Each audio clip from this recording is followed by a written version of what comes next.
Hello, every pony. How are we doing today, chatters? Whew. I am here. I am not queer, but I'm live. You guys are enough queer for all of us, okay? Like I don't need to be in the LGBTQ community because you guys are more LGBT than I need. You know what I mean? I hope you're all doing good today. Today is Wednesday. It feels good to say Wednesday instead of Monday. Oh my goodness gracious. Below Minion. Oh my god, chat. Let me say hello to everybody. Minion Below, congratulations on first. Ayla, hello. Gruntled, hello. I have to burp. Augie Bean, hello. Chat, what did you guys eat for breakfast and lunch today, huh? And I guess dinner if you've already had dinner. It's kind of late on the East Coast, so... I'm so sunburned, basically went from Pillow White to Dr. Pepper Red. Prove it. Prove it. Show me. I dare you. Dude, okay, so chat, I don't know if I told you guys this. I was preparing for the summer here in Arizona, and I bought this, like, wide-brimmed hat that has a, like, thing that drapes over your neck so your neck is covered. And then I also bought the, like, they're arm sleeves. You know, like basketball players wear those shooting sleeves. I wear those because they're like UPF. They're UV resistant is what they are. And I look like a damn fool. So I look like a fucking fool. But I gotta say, one, for not having to wear sunscreen while I'm doing this, it's fantastic because sunscreen is a sensory nightmare for me for some reason. And two, it actually keeps you really cool. I mean, like, it's still hot outside, you know? Like, I wouldn't want to be out there forever. But walking from my desk to my car at work, instead of, like, sweating buckets, I'm only sweating, like, a bucket. You know what I mean? It's very interesting. I didn't think that it would do that much, but it's helped surprisingly well. So... highly recommend doing that if you live in a place with a lot of heat. I'm eating dinner right now, and what is it? I made French toast for breakfast, made wings for dinner. Damn, Tomato, that sounds fucking awesome. What kind of wings? Were they like buffalo, lemon pepper, plain? For breakfast, I had some fried eggs and leftover couscous. I probably won't do that again. Oh no, why not? That sounds delicious. I was looking at Slay the Spire II on Steam, and the recent reviews went from mostly positive to mostly negative in a day. Oh my god, actual fucking bullshit. Okay, so I got beef with Twitter and like the gaming community in general. Okay, so Slay the Spire when it dropped had some balancing issues to the point where you could make like infinite build runs, and you could just fucking dominate the game. Which is fun, you know? It is fun if you want to do it, but it's not what the dev intended. So the dev went in and made some balance patches, changed it, so you can't do that anymore. People review bombed the shit out of it because they were so mad. And I was like, bro, this is the dev's game. This isn't your game. Like, it's an indie dev. He's making this game because it's fun for him, you know? Like, sure, he's making money off of it, but he intended it to be played a certain way. Not for it to be, like, extremely game-breaking. So, he went in and he changed things. They review-bombed the fuck out of it. Mostly negative. A few weeks went by, some more balance patches. People are still pissed off. And people find out in the credits, there's a credit to a consultant. This consultant lady a few years back who was, like, trying to get games removed or some shit. I don't know. She was a piece of shit back then. But she was just a consultant on this game. Like, he hired her to be like, hey, is my game woke enough? You know? And I don't know what she did or what, but the game came out and people are still pissed off. They found out that she was a consultant and they went through and they started review bombing it and refunding it and all this shit. Chat. Literally the most bullshit reasons to fucking review bomb a game. The game's out. The game is good. The game has, like, no bugs in it. It's fucking amazing. There's no point in review bombing this game. He didn't use fucking generative AI or anything like that. He's just a dev making a fucking game. Why are people getting so pissy about it? You guys are going to see. We're going to play this game. It's a fantastic game. I've watched Northern Lion play it a lot. It's actually usually what I watch before I go to bed. I'm going to go slow. I do know a lot of the information in this game, but I'm going to go slow to show you guys what's going on. And then we're gonna play it. We're gonna play it. It's gonna be a fun time. Hopefully it convinces a couple of you to give this game a try. I think that this game is fucking awesome. The first one was very fun, and the second one has been highly anticipated for a long time now.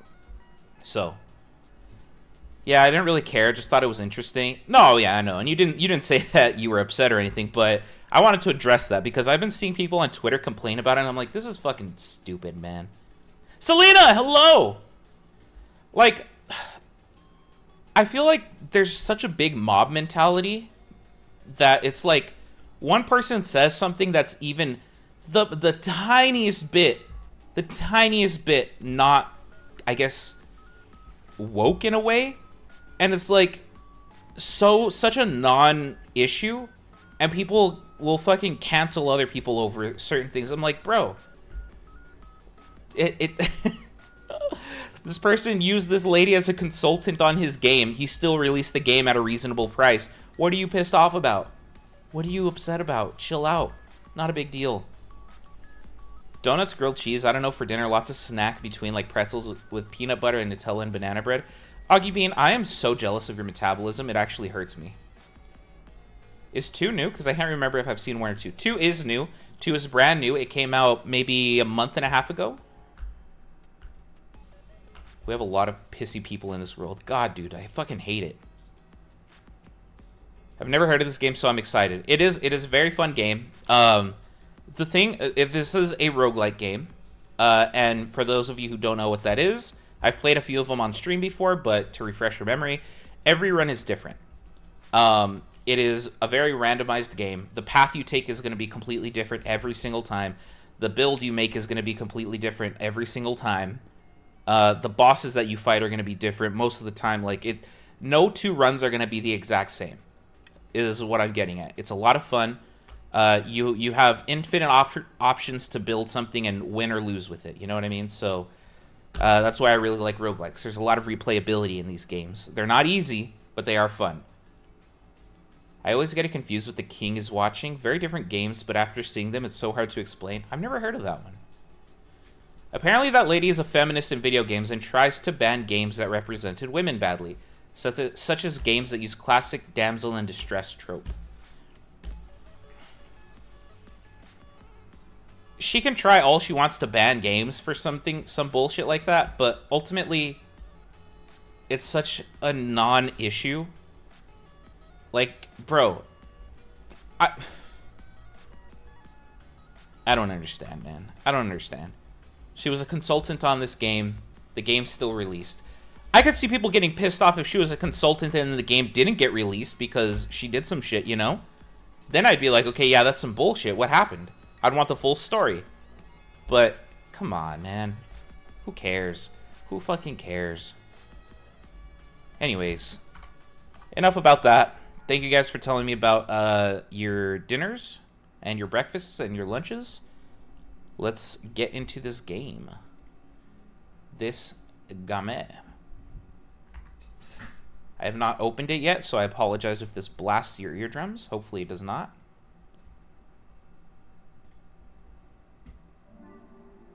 Doesn't sound like it will. This is a game by Megacrit. For those of you who don't know Megacrit, I forget what other games they made, but they're really good. Alright, early access. Slay the Spire II is in early access. That means it's not done yet. More cards, monsters, and or other content will be added, but we also need to fix issues, ensure it's balanced, and improve some features here and there. Let's crank up the volume just a little bit. I like that it starts at 50%. That's good. 6-7. Yeah, that's good. You can also play this game in multiplayer, which is awesome. It's a roguelike game, I think. So when I went, oh yeah, the game you gotta keep fighting the guys in waves and like, you die and start over. Yeah, there you go. Alright, so there are 5 characters in this game. You do have to unlock them as you continue on. I do know what all the characters are. I'm not gonna spoil anything for you guys. But we start off with the Ironclad. 80 health, 99 coins. The last soldier of the Ironclads crushes foes with a sword and flame against his will. Ugh. He starts with a relic. The relic is Burning Blood. At the end of combat, heals 6 HP. Enable tutorials. No, I do not need tutorials. Thank you, though. Alright, chat. So this is your map. This is the paths you can take. So we have to start here. But then you get a choice of going left or right. All the way until you get to the very top up here. You can draw in this one.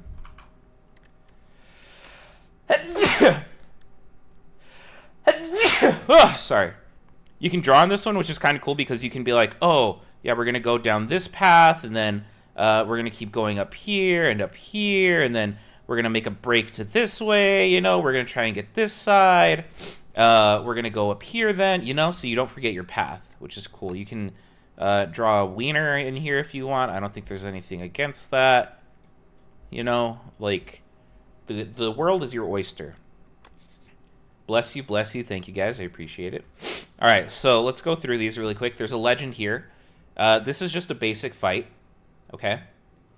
The question mark room can be an event. It can be a fight. It can be another boss battle. It can be a lot of things. You have a campfire. Campfires where you can rest or you can smith. If you smith, that means you upgrade a card. If you rest, you just heal some HP. This is an elite fight. Elite fights will grant you a relic if you beat them. A relic being one of these things. There's a bunch of different ones. Shop, self-explanatory. You go in, you buy potions, you buy cards, whatever. This treasure chest is like a halfway point for a floor. The treasure chest will just give you a relic for free. No strings attached. And then, of course, you get up here. This is your boss fight. The boss fight will give you a rare card at the end, and there's 3 fights you have to go through to beat the game. 3 boss fights. Here's our cards. So every game we start off with 5 strikes, 4 defends for the Ironclad, and a bash. So pretty much you just play cards. We deal 6 damage, we gain 5 block, deal 8 damage, and apply 2 vulnerable, which we'll go over in a bit. So how is this different? How is this game different from the first one? Ultimately, Minion, it's not. It's the same game. You could just consider this to be a big upgrade to the game. Is this game hard? It can get hard. I would say just watch it for a little bit and you'll see. So the differences in this game from Slay the Spire to Slay the Spire 1 is 2 new characters, a lot more new cards for every character, and a lot more new relics. There's different enemies, there's different bosses. So it's like an entire upgrade to the original game. So like Overwatch 2, exactly. That's exactly how I thought about it when I saw it the first time. All right, so you guys have a hard time seeing it here, but that button behind me is the end turn button. This here is your energy. You have a certain amount of energy every turn that you can play. You'll see the cards here have an energy cost in the top left. So this one costs 2. I can only play 3 energy this turn, so this guy's doing 12 damage. I would probably want to defend, so I'm only going to take 2 damage, and then probably strike. And then you end your turn. Your cards at the end of your turn, if you use them or if you don't use them, will go into your discard pile, which is right here. You can see your discard pile because some of the cards will let you do things with it. He's doing 6 damage and is going to block, so I will shield. And I will attack twice. That's 3 energy. And we end turn 2. Alright. Empower. This enemy intends to use a buff. So I will probably bash and apply 2 vulnerable. Vulnerable creatures take 50% more damage from attacks. Oh, I should note, for certain things like vulnerable, because it says 2, that does not mean that it's taking 100% more damage. That means for 2 turns, it's taking 50% more damage. So this should do 9 damage. It shows you on the card there. Deal 9 damage instead of 6. And then end turn. He gave himself strength for 2 turns. So, or no. He gave himself strength by 2. We can just kill him though, so I'm going to go ahead and do that. And then at the end of a battle, you get gold and you get a card reward. Sometimes you get a potion. Alright, you can select one of 3 cards. Let's see. Deal 7 damage, gain 2 strength this turn. Apply 3 vulnerable and then exhaust.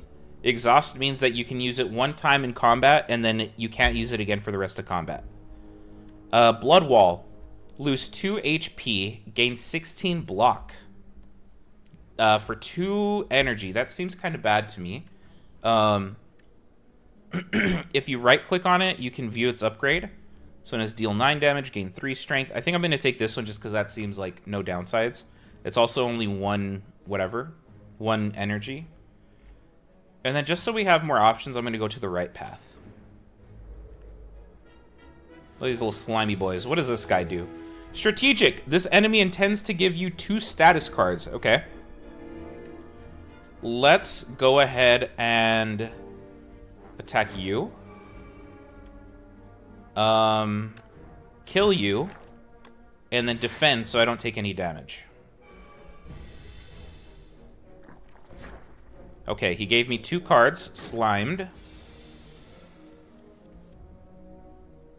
We're doing 8 damage and 4 damage. Okay, so I can kill you, but then I'll take 3 damage. So if I do 12 damage, you die. And then I defend 1 for 5. Then you do 3 damage. But at the end of my combat, I heal 6. So I think that's a net positive. So I think we're going to go ahead and just do that. Then block and turn. He's going to give me 2 more cards. We did get a slimed card. If I play this card, then it exhausts and I draw another card, but it wastes 1 energy. So I don't think I want to do that. I would rather attack you for 7 damage and gain 2 strength. And then just go all in on you with whatever I got. Gonna give me 2 more cards. Stop sliming me, bro. And then he has 11 health. We can kill him with 2 strikes. Perfect. And we healed 6. 12 gold. Add a card to your deck. Breakthrough. Lose 1 HP. Deal 9 damage to all enemies. That seems pretty good to me, honestly. Inflame. Gain 2 strength. That's also really good. Anger. Deal 6 damage. Add a copy of this card into your discard pile. So right off rip, you guys see that there are some cards that interact with your discard pile. Ultimately, I still think that I want Breakthrough because dealing 9 damage to all enemies is really good. There are fights like you just saw where we had 3 enemies. Dealing 9 damage to all of them would be awesome. Let's go to a question mark. Beardness Nest. You spot an enormous shambling beast chase off an injured green bird. In the alcove, the bird fled from a single unguarded egg. Oh, wait. In the alcove the bird fled from, a single unguarded egg lies abandoned. Your stomach gurgles. Eat the egg, gain 7 max HP, or take the egg and add it to your deck. Okay, I've never seen this before. Can be hatched at a rest site. I kind of want to do that, just to see what that is. It's unplayable. Let's take it with us and see what it does. Thinking it may hatch into something useful later. Alright. I really enjoy the way the enemies look. Like, they're just so cool and cute. Not, you, monster, but like, oh, it's a cute little guy from what I've seen. That might change. Some of them are kind of ugly. Sapphire Seed. You narrowly avoid stepping on a bright, sharp seed. Its unmistakable color gives away that it's a sapphire seed. Weren't these incredible seeds supposed to be extinct?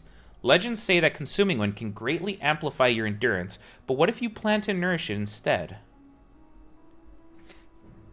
What is enchanted card with Sown? Sown. The first time you play this card each combat, gain energy.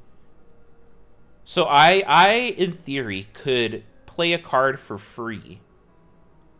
Because if I play a card that costs 1 energy, it'll give me an energy, so I play it for free. But only the first time I play it. That's kind of good. Heal 9 HP, upgrade a card in your deck.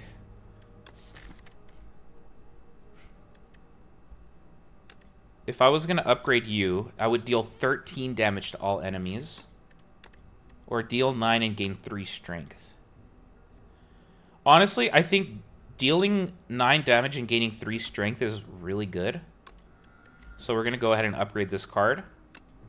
Kisu! Hi, Kisu. How are you doing today? You ingest the sapphire seed, and within moments, your limbs feel more agile. Colors sharpen, and you sense the souls of nearby foes. Good thing you didn't step on it. Got a little bug. This enemy intends to apply a debuff to you. Okay, here's the egg that we can't use. Since he's not attacking, I'm just going to hit him with whatever I got.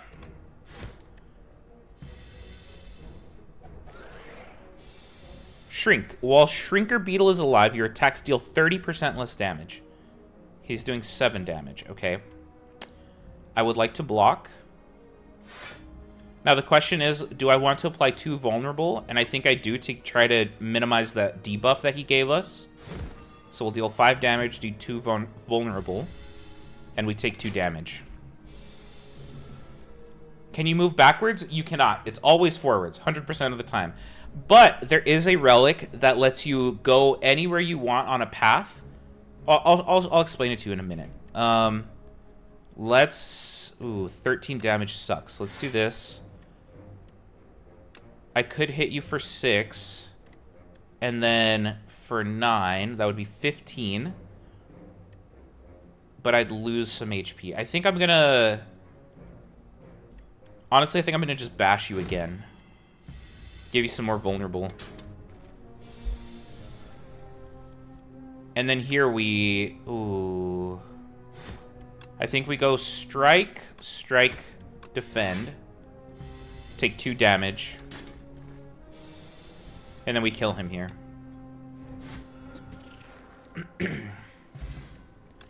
Fire Potion. Deal 20 damage. Just like that. Perfect.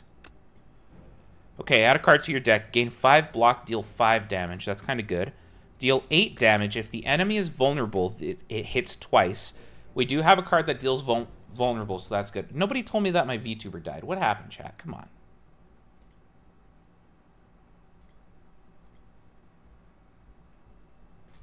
God damn it.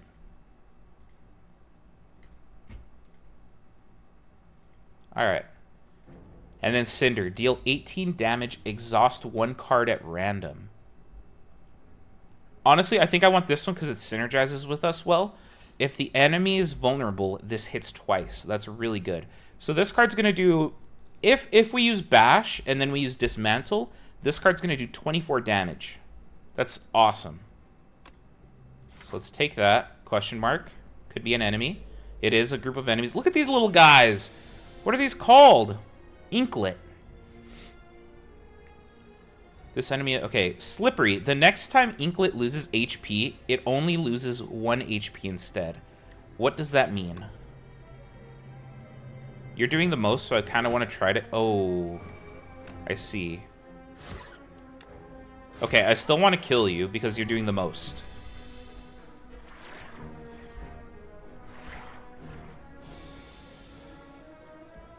Okay. Oh, Jesus Christ. They're both doing 10. Best case scenario, we get your Slippery off of you and we take 10 damage. I guess I could have used my potion there.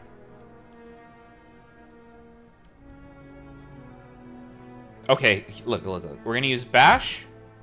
We're going to use Dismantle, which should do 24 damage. And then we're going to use our Fire Potion on this guy. Boom. Take no damage on at least that one turn. Deal 12 damage to all enemies. Costs 1 less energy for each attack played this turn.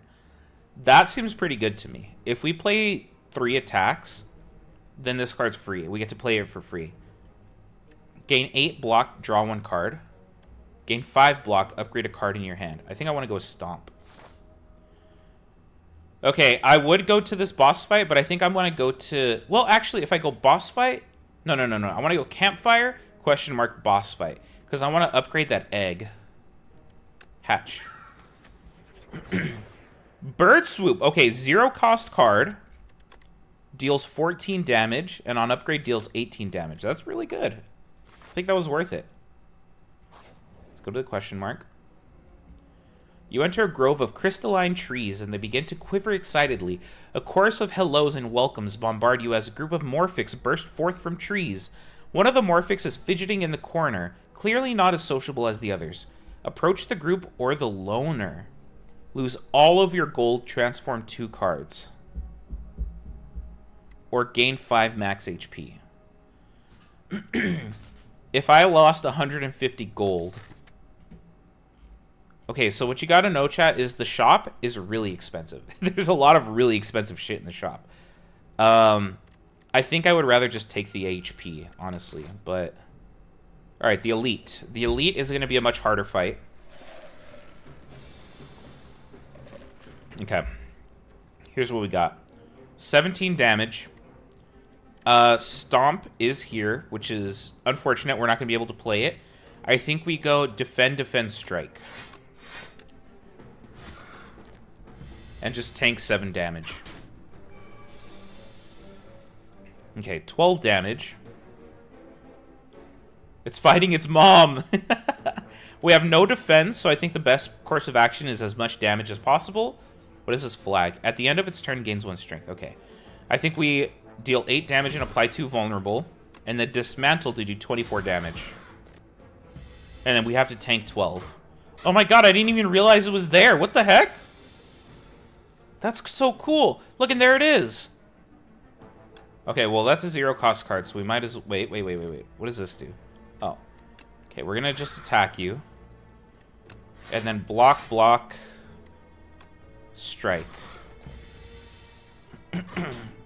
We are taking a lot of damage, which scares me, but...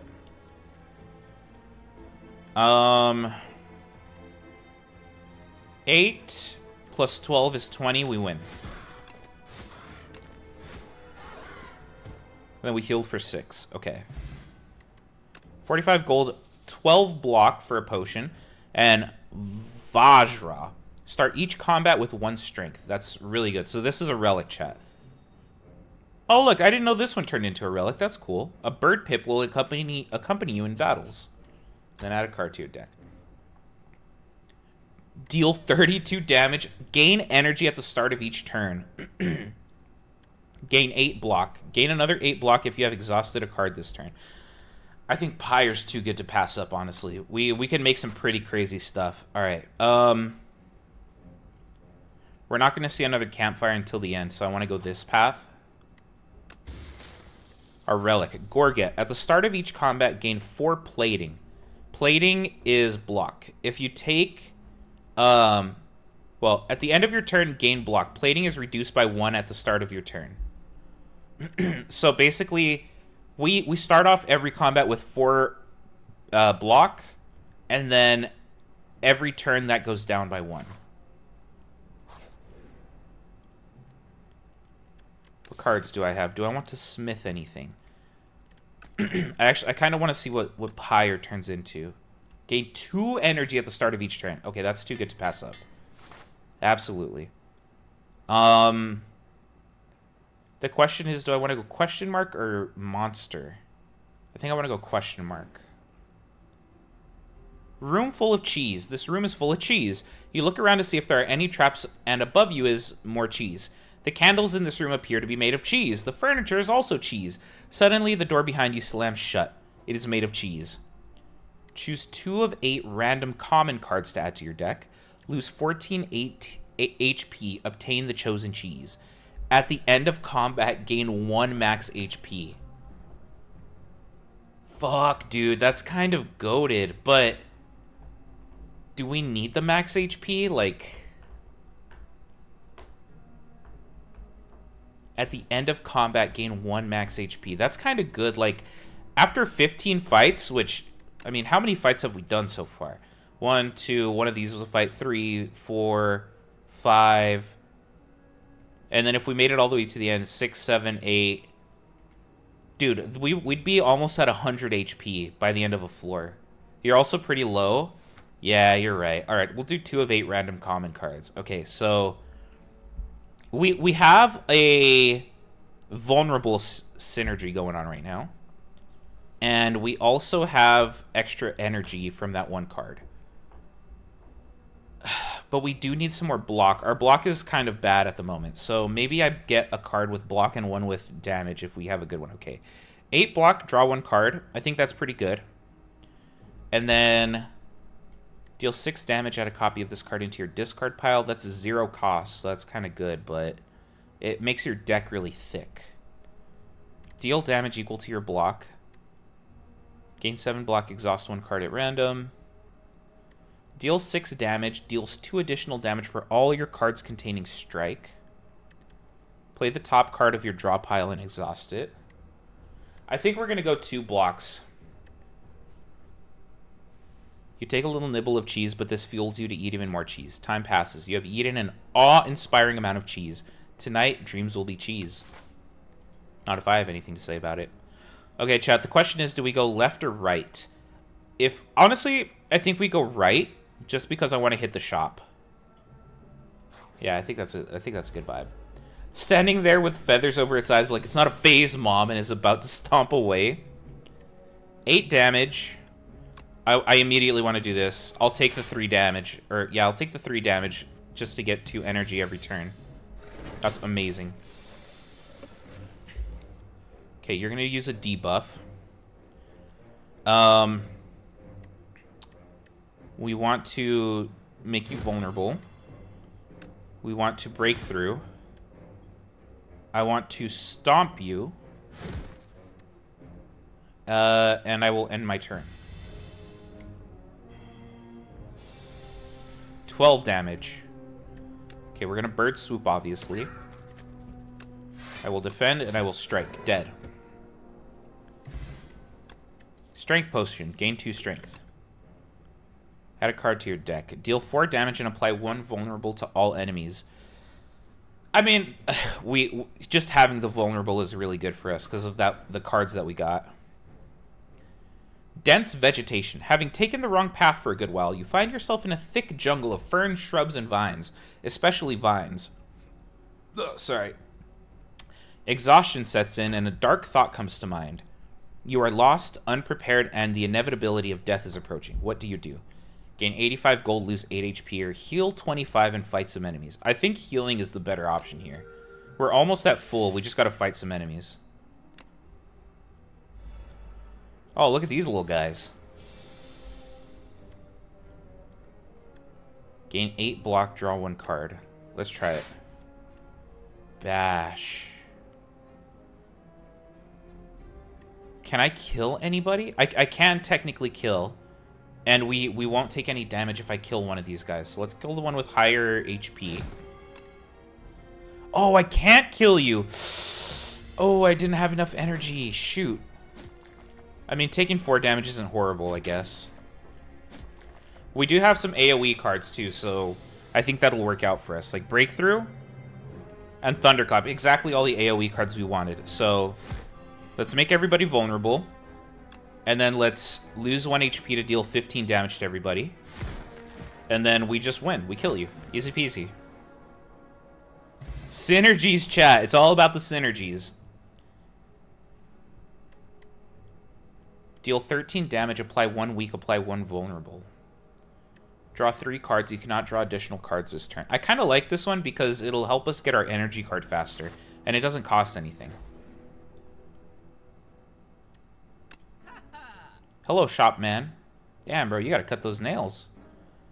Okay, what are these? Mystic Lighter, enchanted. Attacks deal 9 additional damage? Holy shit. Normal enemies drop an additional card reward. Every 10th attack you play deals double damage. Dude, I kind of want Mystic Lighter, but let me look at the cards. Hold on. Deal 3 damage to a random enemy 3 times. Gain energy for each attack in your hand. You cannot gain additional energy this turn. Gain 2 strength. Mayhem. At the start of your turn, play the top card of your draw pile. At the end of 3 turns, deal 40 damage to all enemies. I mean, this is good. Like, 40 damage is a lot of damage. But I think this is going to pay way more dividends. Because, okay, what's 9 times 5 is 45. If we play 5 attacks, we've already hit this card. So let's just let's do that. That's awesome. And then I think we want to remove a card from our deck. I want to remove a basic strike. I don't think it's necessary, and it's just piling onto our deck. You know what I mean? Okay, our HP is pretty high, so I'm going to upgrade a card.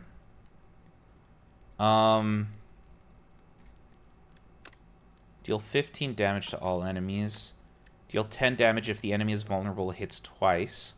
That would deal 30 damage if they're vulnerable. Deal 7 damage and apply 1 vulnerable to all enemies. Draw 4 cards. Gain 5 block, upgrade all cards in your hand. That's pretty good. I think we're going to do this one. That just, in my head, that gives us more... It gives us an upgrade for an entire battle. For anything that we want, you know? I think that's pretty good. Alright, this guy's kind of fucking wild with it. He's going to do 7 damage. Keep that in mind, 7 damage, because it's going to get out of hand real fast here. I think the fucking play is to immediately try to do as much damage as possible to this guy. Wait a minute. He's got 8 slippery. Oh, shit. Okay, well, that'll give him 7 slippery. 6 slippery. That sucks. I thought it was going to do a lot more. Alright, whatever. Alright, now he's doing 12 damage. Off rip using that. And then this. We can use all of them. We want to get that slippery gone as soon as possible. He's going to do 12 damage and we got to just take it. My Wi-Fi crashed, but I'm back. Welcome back, minion. 27 and he's going to give me 3 status cards. Okay. Shrug it off. Gain 8 block. Draw a card. Let me draw 3 cards and just see what we get. Lose 1 HP and deal 10 damage.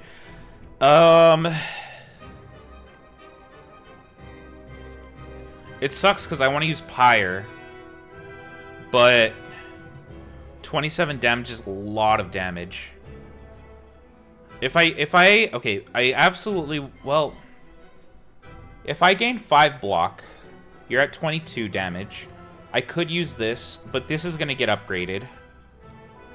And I think, it's unfortunate, but I think the play is to get as much block as possible. So we're going to upgrade all our cards, gain 11 block, defend, and we're only taking 3 damage, which I think is a win.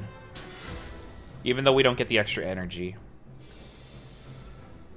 Okay, now he's gonna buff himself. And we still have to hit him once. Or one more time, I should say.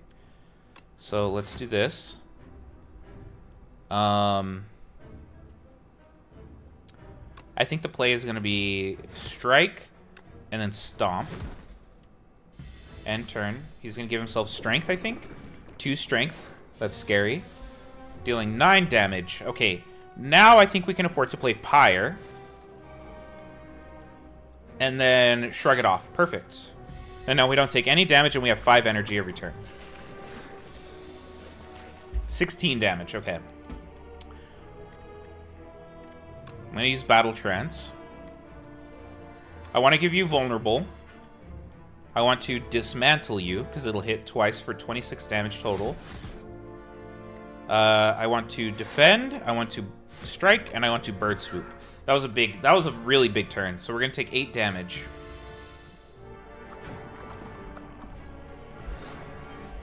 And now the big one, 29 damage.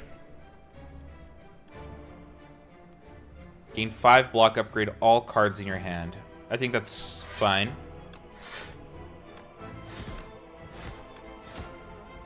We're only gonna take, what, 16 damage? I say only, but that's actually a lot.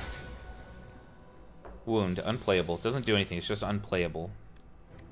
Okay, that's fine. You deal 10 damage and gain 3 strength. We might be able to kill him this turn, actually.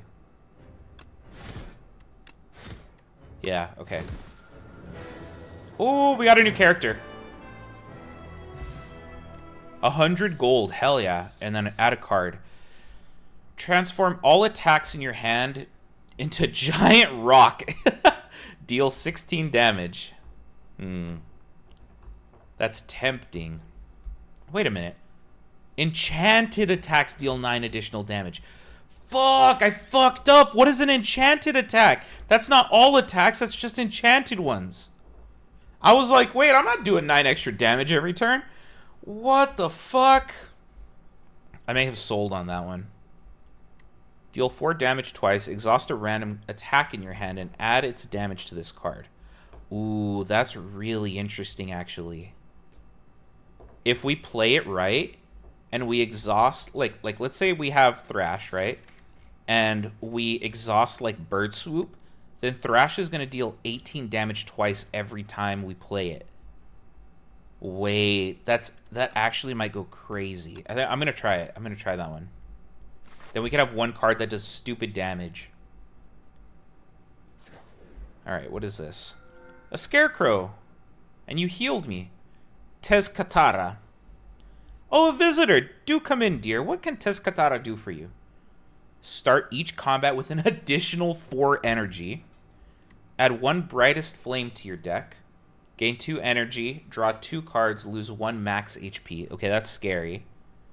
Obtain 4 wax relics. Every 3 combats, your leftmost wax relic will melt away. So we have all of our wax relics for 12 combat, is what you're saying. That's kind of, that is a temporary buff. Starting each combat with an additional 4 energy, though, I think that can't really be beat. That's just really good. No downside to it. You just have 7 energy starting off your first turn. Okay, now the option, we got to choose a path. And I think, ooh, there's not a lot of elites.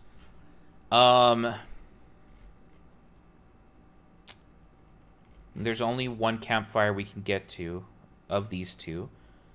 I think the best path is going to be going this way. So let's try that. Either path doesn't really matter, but I guess I'll do this one just for the question mark. That's OP.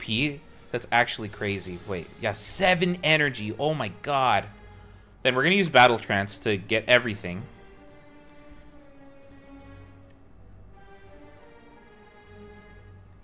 One, 2, 3, 4, 5, 6, 7. If I set up Strike, what is this?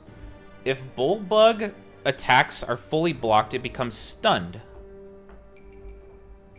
If your attack is fully blocked, you become stunned. You don't do anything. Okay.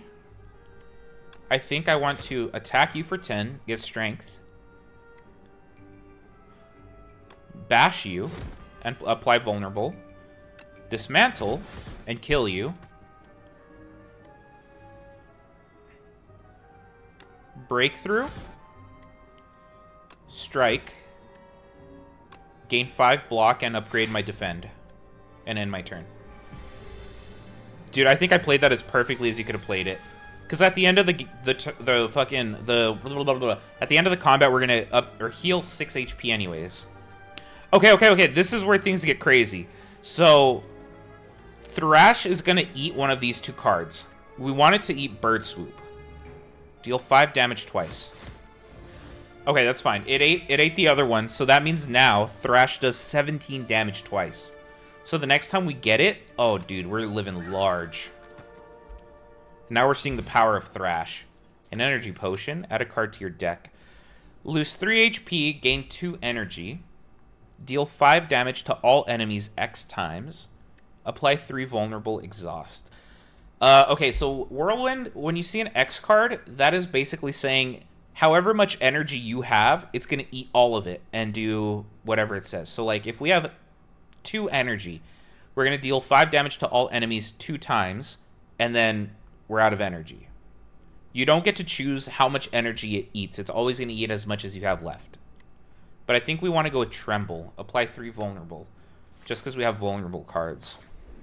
Vulnerable. It's a hard word to say. Field of man-sized holes. The sudden sight of a massive field gouged with large outlines of bodies stops you in your tracks. One of these outlines matches your own. It's perfect. Chat, do you guys get this reference? Does anybody actually get this reference? Remove 2 cards from your deck. Add Normality. Enchant a card with perfect fit. Whenever this would be shuffled into your draw pile, place it on the top instead. Remove... Oh, wait. This would actually go crazy with Thrash, I think. Remove 2 cards from your deck, add normality to your deck. You cannot play more than 3 cards this turn. No. I think we want perfect fit. All I see is 3 HP for pressing 2 more buttons.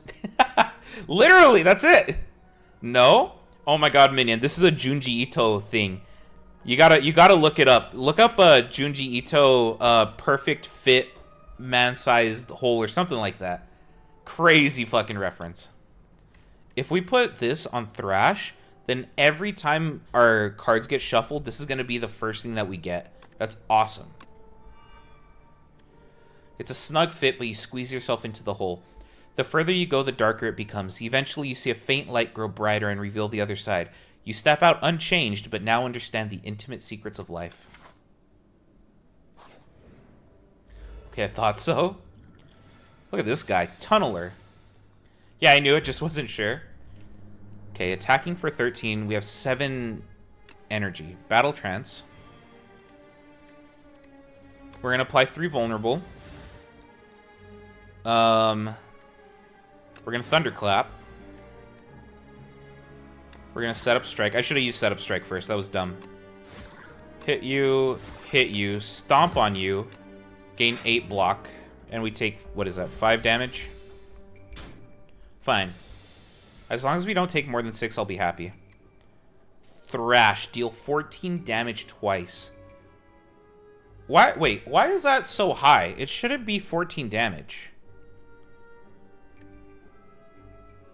It starts off with 4 damage. Why is it so high? You know what? I'm not gonna question it. 16 gold, a speed potion, gain 5 dexterity, 12 block, 2 strength, 2 energy. I think of all of these, including this one, I think I'd like to keep what I got. Deal 9 damage, increase this card's damage by 9 this combat. Gain 5 block. I don't think we want any of these. Honestly, I think we're kind of happy where our deck is right now. Question mark me. Amalgamator. Cling, cling. You hear the echoes of metal upon metal on the other side of a wall. As you press your head against the wall to listen in, the wall opens up, revealing a hulking 6-armed figure toiling away. Its face is a swirling vortex of glowing sigils that shift about. One with an ascending spirit has found my workshop. Let's get combining. Remove 2 strikes, add ultimate strike to your deck. Oh, that just gives you the damage of 2 strikes for the cost of 1. That's fucking amazing. And that's just a better defend. I think we're good on defend. I want the ultimate strike. That's awesome.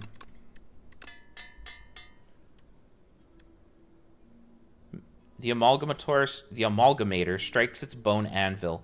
Memories of combat, attacking, and offensive strategy sharpen with each blow. Your most ultimate technique returns to you. Look at this, buddy. Spiny Toad.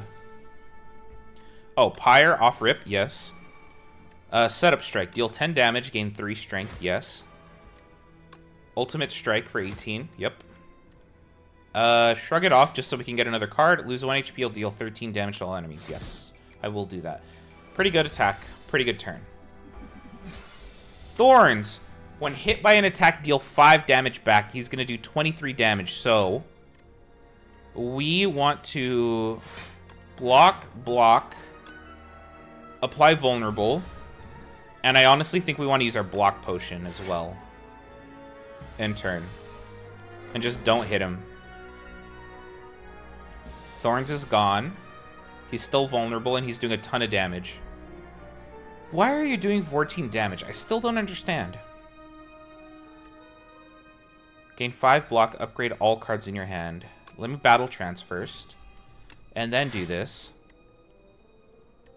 Okay, Thunderclap. If anything, we want Thrash to absorb Stomp. So I will Thunderclap. Strike. Strike. Thrash. Dead. 10 gold. Bloodletting. Lose 3 HP, gain 2 energy. Deal 6 damage twice, gain 4 strength. The enemy gains 1 strength. That's kind of spooky.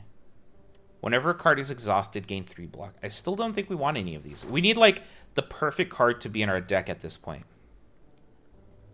We will rest and we will smith. If we're gonna upgrade anything, why? See, why is it 14, but here... Oh, it's because it's an enchanted attack. So it's dealing 9 extra damage, but it's at 14. This is... 14 is 10 extra, not 9 extra damage.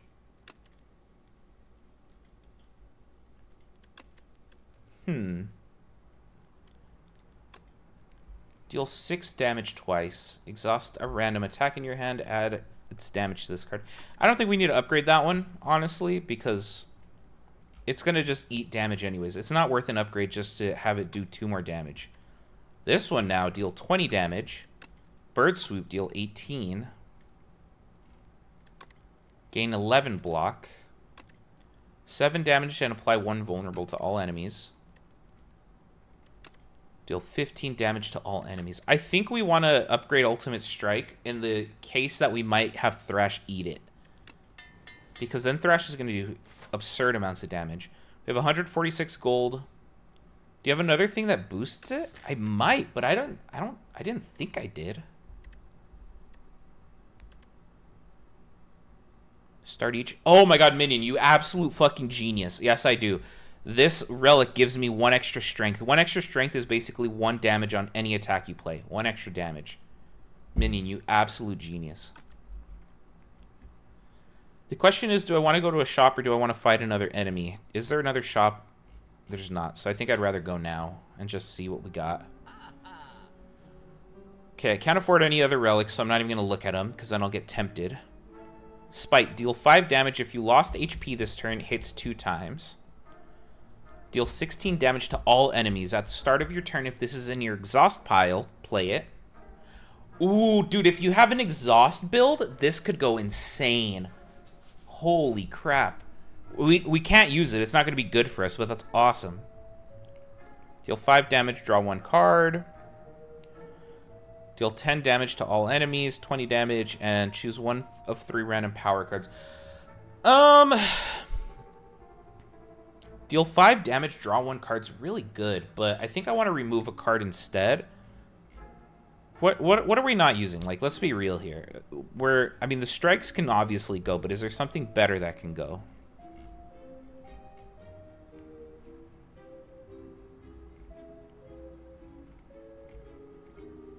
Maybe a basic defend? We're kind of low on defense. I think I'm just going to cut a strike. And then let's see what our free relic is. Strawberry. Upon pickup, raise your max HP by 7. Awesome. The question, do we smith or do we go for an elite? I think we go for an elite because there's a campfire right after. Alright, you're going to give me a debuff. We have 7 energy. I would like to... Wait, this is 2, 3, 4, 5, 6. Okay, perfect. We're going to give you vulnerable. We're going to dismantle you. We're going to ultimate strike you. Regular strike you. And I don't even need to use my defend. What is this? Whenever you play a card, lose 1 strength and 1 dexterity this turn. Oh, wow. I don't like that. That is horrible. 17 damage. Gain 2 strength. Gain 2 energy. I think I would like to defend. I would like to defend again. I would like to bird swoop. I would like to apply 4 vulnerable. And I will take 5 damage. I think that's fine, honestly, because we're going to kill you this turn. Yeah, you're dead. Easy. Wasn't as bad as I thought. Evil Eye. Gain 11 block. Gain another 11 block if you have exhausted a card this turn. Deal 7 damage. Gain 2 strength this turn. Lose 1 HP. Deal 9 damage. Don't we have setup strike? We do.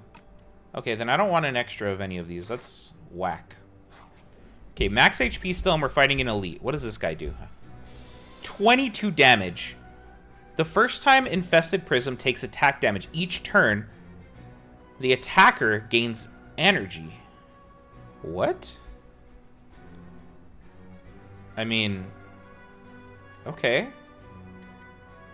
Let me draw 3 cards. Let me gain 5 block and upgrade everything. Okay, this is an interesting one. Lose 1 HP, deal 14 damage to all enemies. I think we want Thrash to eat this card, if possible. So let's apply vulnerable. Apply more vulnerable. Thrash, you're going to eat that card. And do... How much damage does Thrash do now? 20 damage twice. And I have all this, so I might as well play both of these. Okay, we're going to take 9 damage. 16 damage now.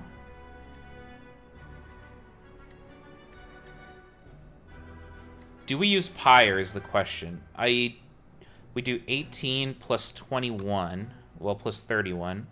Wait, what is this? 13. 26 plus 31. We're not going to even get close to killing you. 26 plus 31 is 57. If we use Pyre, then we're going to take 16 damage. We're going to be at 60 HP. I think that's fine. Let's do that. This is 30 damage. Let's do the 30. Oh, and we get this back. Perfect. So we get to do that anyways. Amazing. Okay, 71. We're going to take 16 damage. Not horrible. Now you're doing 27 damage. I don't like that. Gain 8 block, draw 1 card. Bird swoop. Wait. Deal this and get strength first. Now use bird swoop. Strike. Stomp. Defend. Oh, that's unfortunate. We can't kill you. You're so low. Took 14 damage on that. Okay. Well, we just kill you here. You do you do 90 damage. Holy shit. We gotta get our build to get Thrash as soon as possible. Every time you play 3 attacks in a single turn, gain 4 block. That's pretty good. Deal 9 damage, increase this card's combat by damage by 5 this combat. Gain 12 block whenever you're attacked this turn. Deal 4 damage back. Deal 6 damage. Draw cards until you draw a non-attack card. This could help us get closer to Thrash. I think we want it. God damn. Dude, I know. That's crazy. Okay, hold on. Where are we going on the map? We could do another elite. And then rest. Which I honestly think we might want to do. So let me smith and see. This is 9 damage. 4 vulnerable.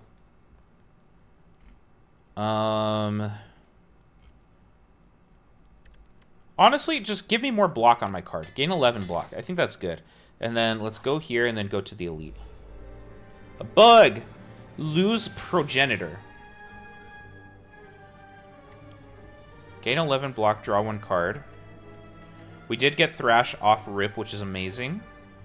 So I want to do... Okay. Hear me out. I'm going to do this. I'm going to strike. Curl up. 14. Okay, that's fine. I'm going to bash. I'm going to Thrash because I wanted to eat Stomp. We'll Battle Trance. Bird Swoop, which is amazing. And Breakthrough. I'm not even going to defend. No point. Waste of a click. Frail. Gain 25% less block from cards for 2 turns. Okay. You're going to block and you're going to give yourself a buff. Armaments. Gain 3 block. Upgrade all cards in your hand. We don't have any damage. So I guess I'll do this and give you vulnerable since you're not attacking me. 14. And you gain 5 strength. I would love to kill this guy this turn if I could. I don't think that's going to be doable, though. And I really don't want to take 19 damage, but I don't think we have a choice. So let's try. Let's try this. Okay. You're going to do... What is that? 36 damage? Oh, yeah, we're going to kill you. Yeah, then, boom, you die. Easy. Easy. Transform all attacks in your hand into a giant rock. I don't really want that. Another Stomp? Another Stomp could go crazy. Oh my god, my VTuber died again. What's going on?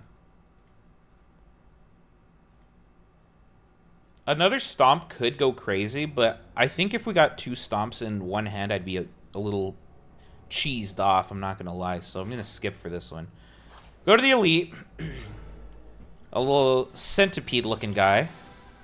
Okay, so this is a 3-way enemy. We gotta... The thing with these guys, the decimillipede, is you have to kill them all kind of at the same time. If other segments are still alive, revives in 2 turns with 25 HP. Right now, you are doing 18 plus 6, 24 damage, so... Gain 11 block, draw 1 card. I'll do that. Pyre, off-rip is amazing. Let's just use it. Deal 7 damage, which I will deal to you. We got Thrash. I want to use armaments.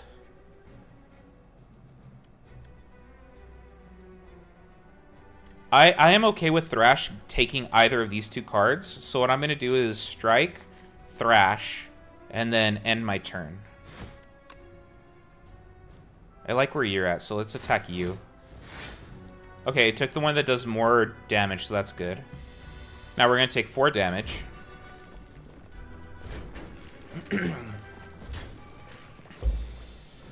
Alright. You are going to do 14 plus 14, 28 damage. That is a lot of damage.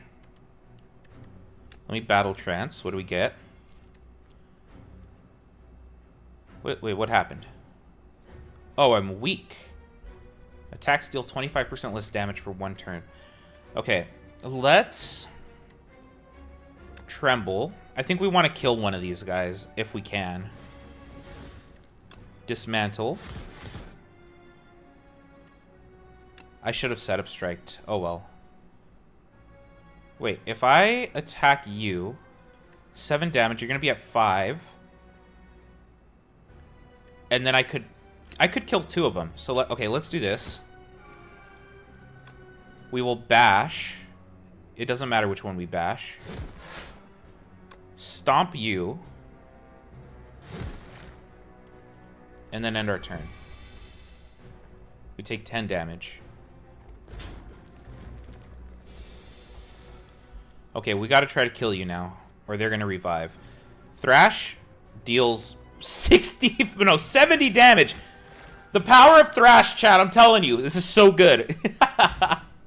39 gold, an energy potion. Strike dummy.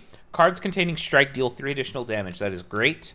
Add a card to your deck. Exhaust 1 card, draw 2 cards.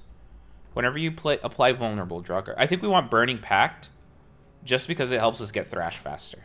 That's like my whole goal here, is get Thrash as fast as possible. Rest.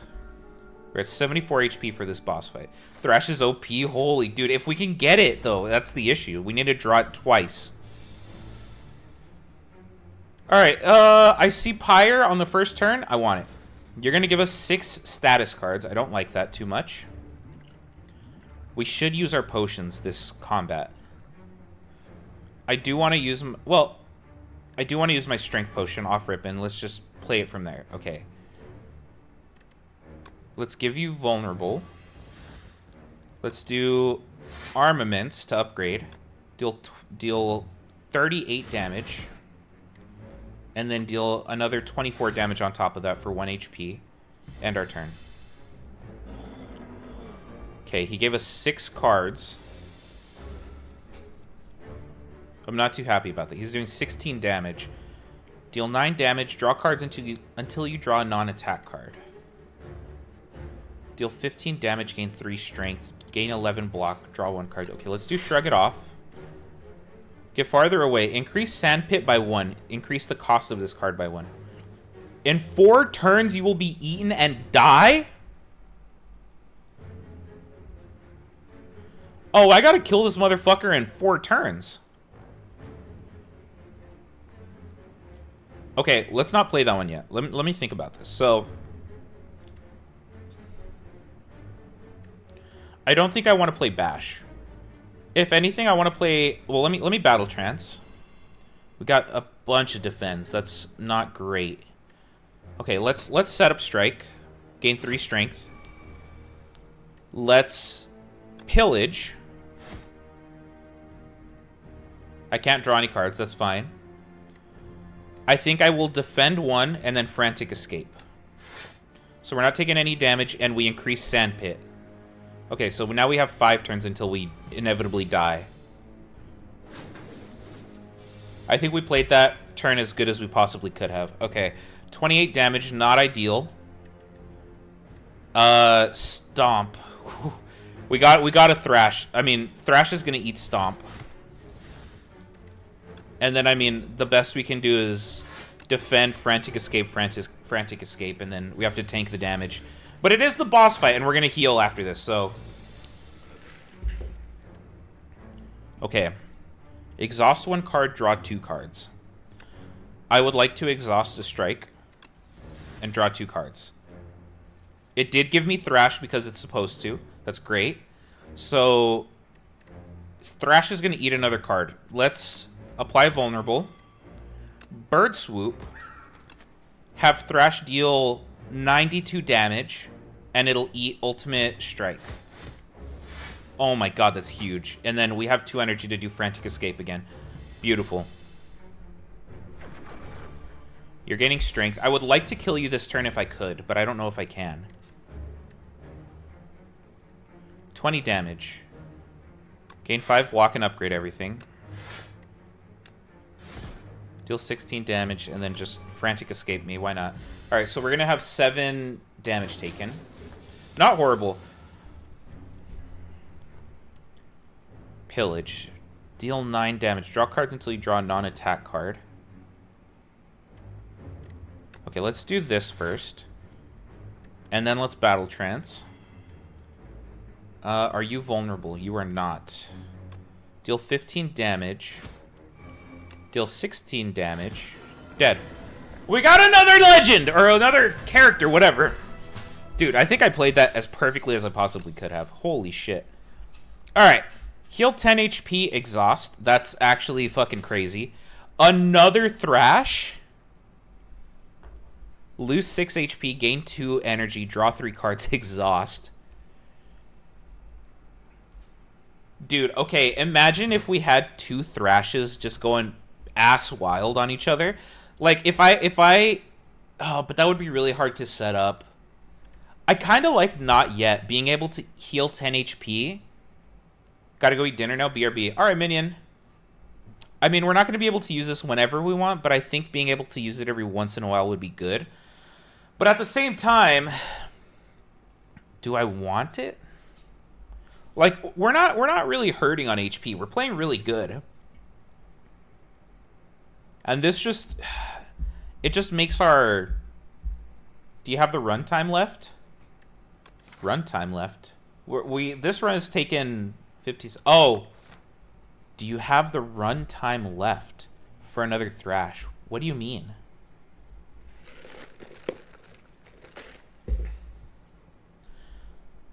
Another Thrash would work. It's just this Thrash is severely underpowered compared to the other ones.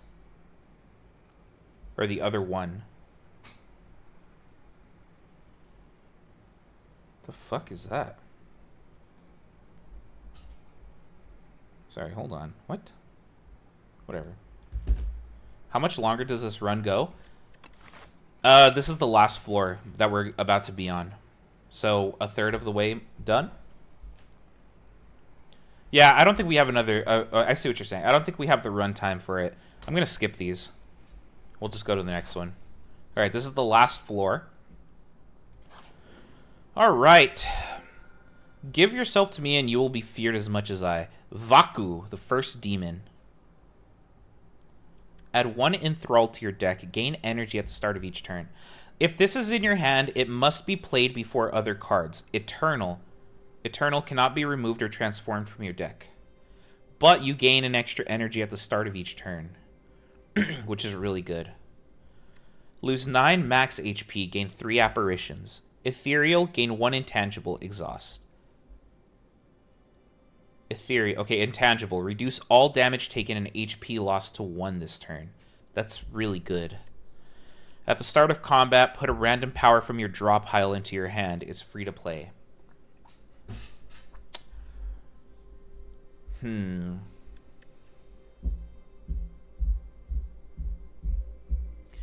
Enthralled could seriously fuck up anything that we're doing. Honestly, it could ruin our life. or it could allow us to do some crazy shit. The question is, do I want to win my first run on this game? Or am I okay with potentially losing? If I want to be safe, I'm going to take Jeweled Mask. If I want to be a little bit spicy, I'm going to take Blood-Soaked Rose. What do I want to do here?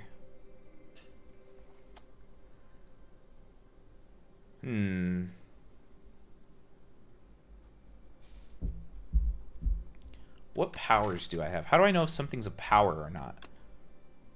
Card type. I mean, okay, these are skill cards. What is a power card? Is this a power card?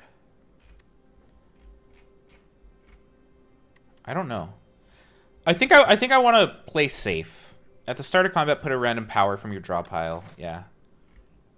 Okay, we have 290 gold. We definitely want to hit a shop. So then let's go this way. 3 little guys. Scroll of Biting. Just win the risky way. You took too long, Tomato.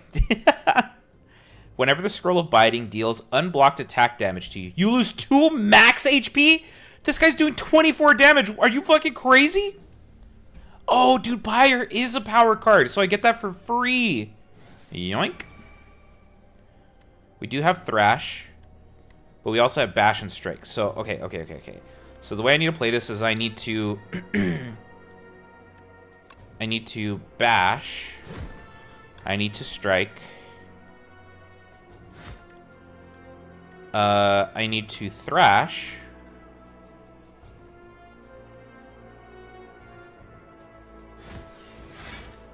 And then I need to Tremble you.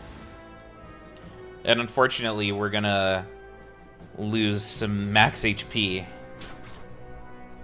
Oh, that hurts. Okay, deal 9 damage if the enemy is vulnerable, hit twice, so we will do that. Exhaust 1 card, draw 2 cards. Let me... Ooh, but I can't.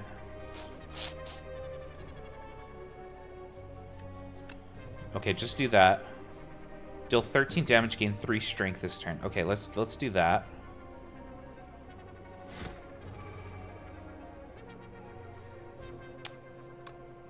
Dismantle on you.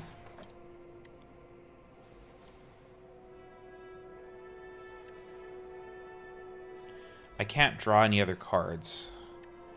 So the play is going to be that hit you. And then... Oh, yes, and we barely have enough.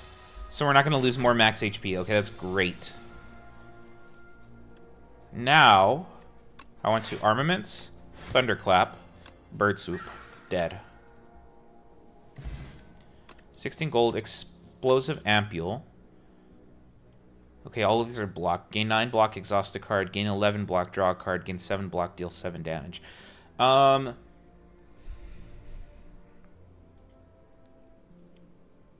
Give me 9 block and let me exhaust a card. Just for funsies. Alright, what do you got? Let's see what we can do. Kifuda. Upon pickup, enchant up to 3 cards with Adroit. Adroit. Gain 3 block. If you end a turn with at least 10 block, deal 6 damage to a random enemy. Blood Vial. At the start of combat, heal 2 HP. Gain 5 strength at the end of your turn, lose 5 strength. Speed Potion and Strength Potion. Rolling Boulder. At the start of your turn, deal 5 damage to all enemies. Increase this damage by 5. Ooh, that kind of spirals. That's crazy. Next turn, gain block equal to your current block. Exhaust.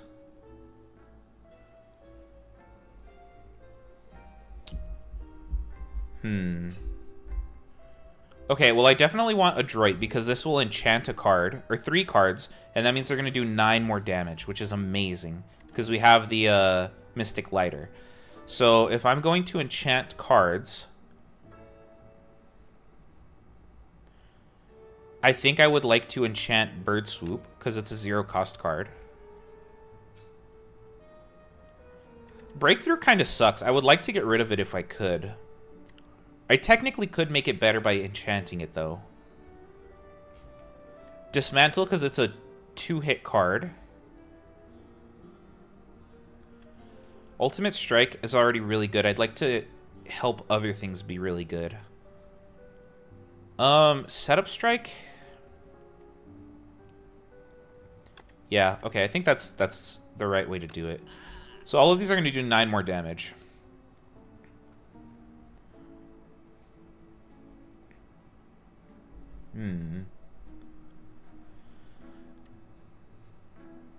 Okay, I think that's fine. These fuckers. Turret operator and living shield. They're going to do 15, 21 damage. Okay, we're going to pyre. Who do I want to kill first? What are you? At the start of the player's turn, turret operator gains 25 block. Okay, so we're killing you first. No doubt about it. Gain 11 block. Oh, we got a crazy turn going here. Okay. 24 damage. 15 damage. 24 damage. And then just hit you for funsies. Okay, we got Thrash.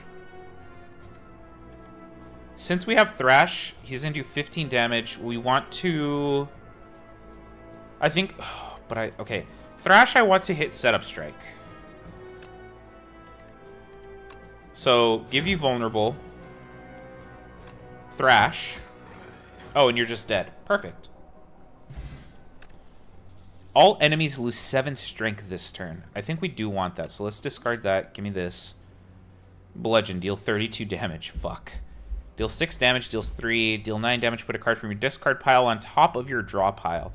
This could, honestly, if we get Thrash before we get this card, this is going to go absolutely insane. I'm going to take it. Okay, do I go to the shop or do I go question mark? The shop, we're not going to be able to get a relic. The best we can do is get a potion, and I'm not content with that. So let's go to a question mark. Slippery bridge. While crossing a rickety wooden bridge, there is a sudden torrent of rain. Massive gusts of wind buffet you, threatening to end your journey. Bird Swoop is removed from my deck? The card in the above option is randomized. Fuck me, dude! Dude, Bird Swoop is one of my best cards. It does 24 damage! Oh, fuck, man. But this could hit Thrash, and I don't know that I want to take that risk. Take Bird Swoop. I hate bridges. My bird! Wait, is my bird still with me? Computer, make these guys gay and horny. Well, I'm already horny, so... Royal Poison. At the start of each combat, lose 4 HP. Lose 11 HP, attain a random relic. You find an invitation for a Sir Galalot to a tea party and decide to show up in his stead. Upon entering an unassuming rotunda, you find yourself in the midst of commanders, generals, warlords, and mercenaries having tea? The gigantic knight donning a golden crown speaks.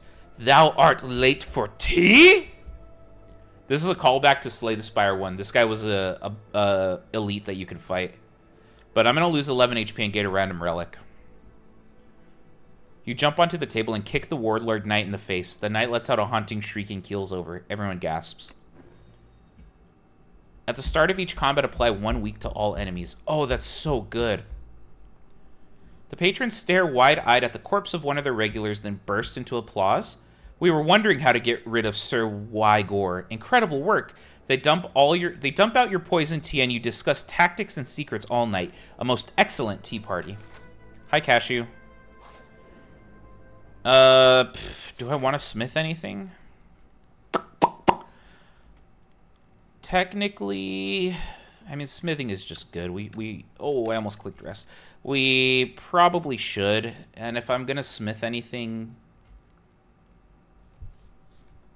deal 9 damage.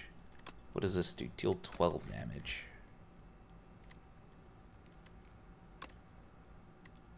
Probably breakthrough. Make it not suck anymore. Cashew just woke up. How did that go? How was your nap? Start each combat with an additional energy. Bro, we have 8 energy every beginning of combat. Do I want to fight an elite? We do have a campfire right after. I think it's a smart play. It was good. Good. Okay, so you're going to attack for 21 damage. Pyre. True Grit. Gain 9 block, exhaust a card. Exhaust 1 card, draw 2 cards. Okay, so hold on. Give me both of these. I could gain 9 block and exhaust a card, which I would probably exhaust Burning Pact. Oh, you know, hold on. Well. Exhaust this card. Tremble. Dismantle. True Grit. We don't take any damage. Love me a 6-hour nap. Cashew works every day this week and is slowly losing her mind. Welcome to being an adult, Cashew. Glad you could finally make it. Okay, gain 5 block, upgrade all cards in your hand. Yes. Thrash is amazing, of course. So let's Thrash and it'll eat Ultimate Strike. Gain 11 block and draw a card. You're gonna do 24 damage again. Defend. And then deal 7 damage. I don't need to play that, so let's end our turn.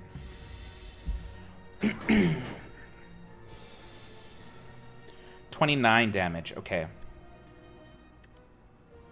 Thunderclap to give you more vulnerable. Block. Okay, I can bash, strike, and then stomp.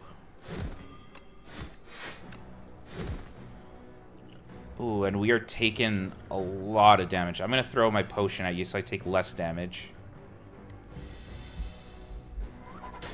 13. Okay, not horrible. Not great, but not horrible. And you're going to debuff me. I would love to kill you. We got Thrash! You're dead. You're just fucking dead. Oh my god, Thrash is so good. Fuck me, man. The Courier. The merchant no longer runs out of cards, relics, or potions, and his prices are reduced by 20%. Damn. If only I got that earlier. At a random attack into your hand, it's free to play this turn. Exhaust. Gain 11 block, draw 1 card. Gain 5 block, receive 50% less damage from vulnerable enemies this turn. I'm going to get Infernal Blade. I think that's just a free card we can take, honestly. Okay. I think the play is Campfire, normal enemy, shop, normal enemy, Campfire, boss. I think that's our play. And we're going to rest here. I was guilted in taking my manager's shift today, which is my only day off this week, and then she had the audacity to ask if I wanted to work a double today as well. And did you say yes? Axe Spot. Okay, Pyre. You're going to do 6, so 12 damage total. I'm okay with exhausting a defend. Add a random attack into your hand. Okay. Pommel Strike. Deal 13 damage. Good for me. Gain 11 block, draw 1 card. Also good for me. Armament. Gain 5 block, upgrade all cards. Great. Let's bash. And then stomp. And then, fuck dude, I might as well do that. Insult to injury. What are you going to do, buddy? Wait a minute. When killed, a new axe spot is summoned in its place. Oh, what the fuck is this bullshit? Gain 9 block, exhaust 1 card. Let me... Okay. Wait. Wait. This could be a really big turn for us. Let's draw 3 cards. We did get Thrash. That's exactly what I wanted to see. Deal 18 damage if this enemy is vulnerable, hits twice. Ultimate Strike. We want Thrash to hit Ultimate Strike. So the way we play this is going to be...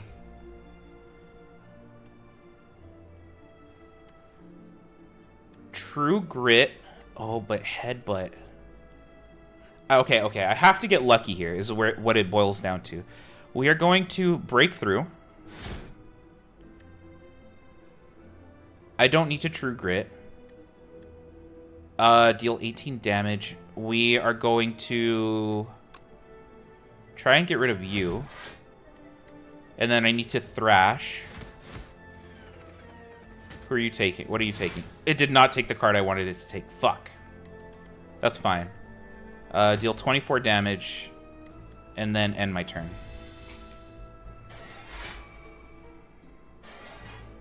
Okay, we want to kill you first, so we only have to worry about you.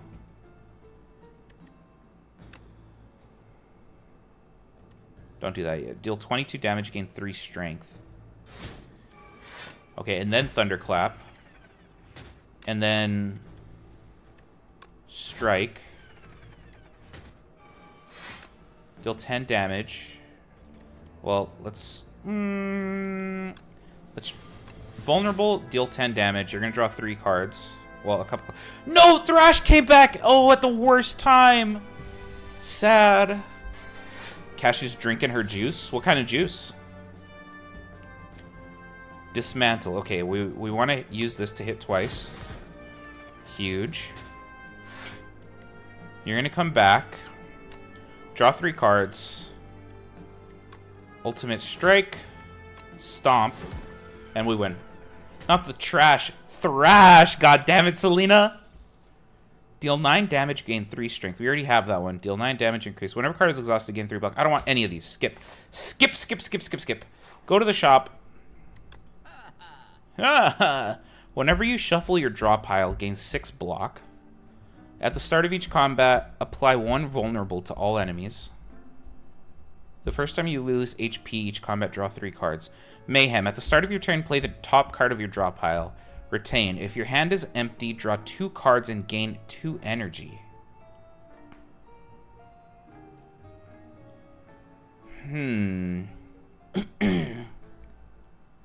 At the end of your turn, 1 random attack is played against an enemy. No. Okay, card removal, and we want to get rid of Breakthrough. Breakthrough, you have not done good work for us, so that's why I'm okay with getting rid of you. And do I want anything? Apply 3 vulnerable, choose 1 random power card to add to your hand, gain 5 dexterity, taking 50% more damage. That's good, but I don't think it's what we need. I think if anything, we want to choose 1 of 3 power cards into our hand. That's probably best. Pineapple, orange, banana, apple, mango juice. Po-bam. You're drinking a Po-bam smoothie, Cashew. Chat, make sure you like the stream. It is confirmed to bring you 3 years of good luck, but only if you continue to like the stream. Yeah, you have to, every time I stream, you have to continue to like it so you can get more luck. This is true. Okay, you're weak. We pyre. What are you going to do? Summon. This enemy intends to summon monsters. Okay, we're going to bash you first. Dismantle you. Shrug it off. Battle trance. Setup strike. Armaments. Regular strike. I think that's pretty decent. I fucked this shit up over a month ago and I'm always in pain. L. Okay, these guys have the minion status, which means that if this guy dies, they also die. And I would rather not have to deal with them, so I'm just gonna kill you. Easy peasy. I think our deck is ridiculously strong. Lose 1 HP, exhaust 1 card, gain 1 strength. I don't want any of these. Okay, and then we can smith, which is great. I will smith. What will I smith? Probably a dismantle. Alright, final boss, chat. Final boss of our first run of this game. Oh, and it's a 2-for. Okay, you are a minion. What are you going to do? This enemy intends to apply afflictions on your cards. I would prefer that you didn't do that, so let's try to do as much things as we can here. Okay, battle trance. Get as many cards as I can here.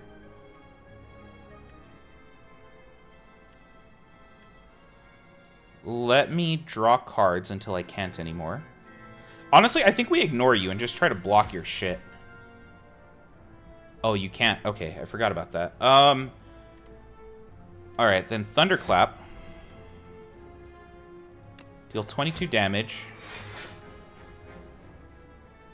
2, 3, 4, 5. So we can use all of these. Do that. Give you more. It doesn't even matter. And it doesn't even matter. Okay. What are you doing to my cards? Chains of Binding. The first 3 cards drawn are each turn are afflicted with bound. Only 1 card can be played each turn. Cards are unbound at the end of turn. Fuck me, dude. Okay, if that's the case, then I want to armaments and upgrade everything. I would like to thrash you. You ate the card I didn't want you to eat, but that's fine. Do this.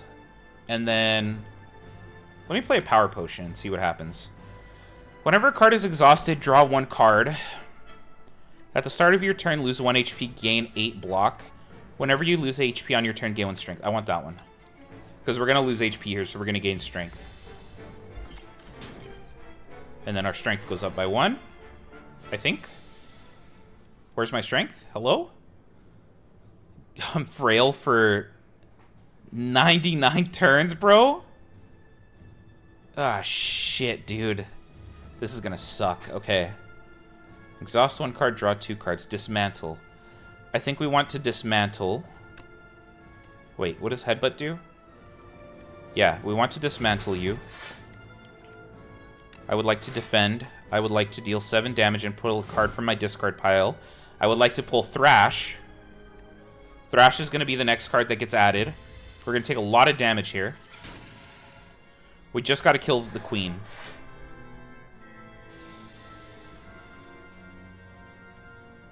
Okay. Infernal Blade. Setup Strike. I like that. I will Thrash on you. I will defend. Fuck it, I'm going to deal 10 damage to everybody, because I can. We're going to take... Dude, okay. We kind of have to kill this guy in, like, now. This is not good. 24 damage. We can afford 1 more turn. The enemy is vulnerable. Hits twice. Armaments. Gain 3 block, gain 3 block, gain 6 block. Okay, definitely want that. Definitely want this. Definitely want to hit you for... Well, technically 24. And end my turn. It's getting down to the wire here, guys. 20? Are you serious?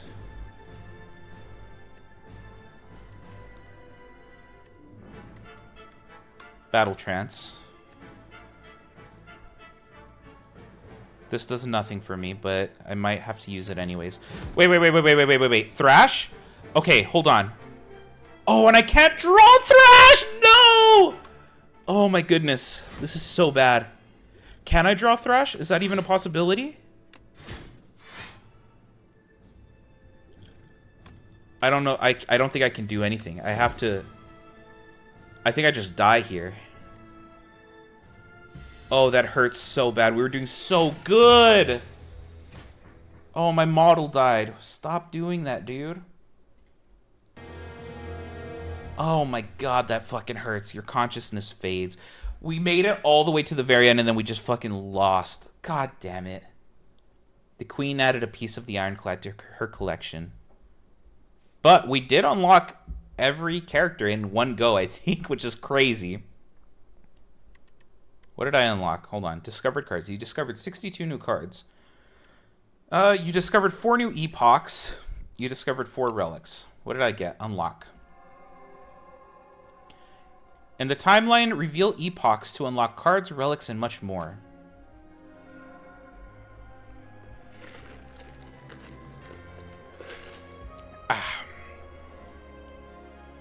Chapter 5, Niao.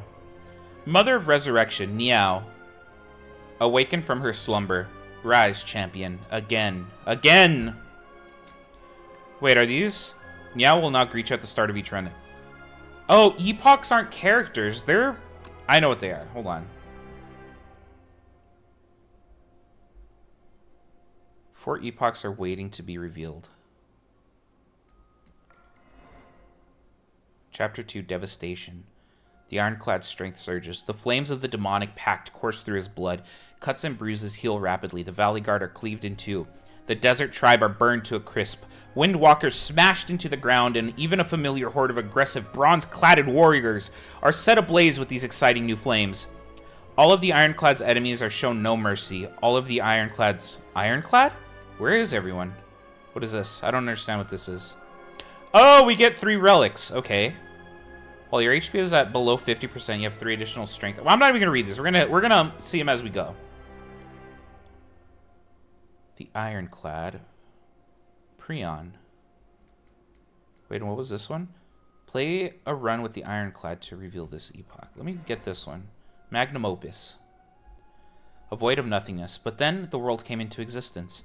It churned about and molded itself. It churned about and molded itself to that which tells stories.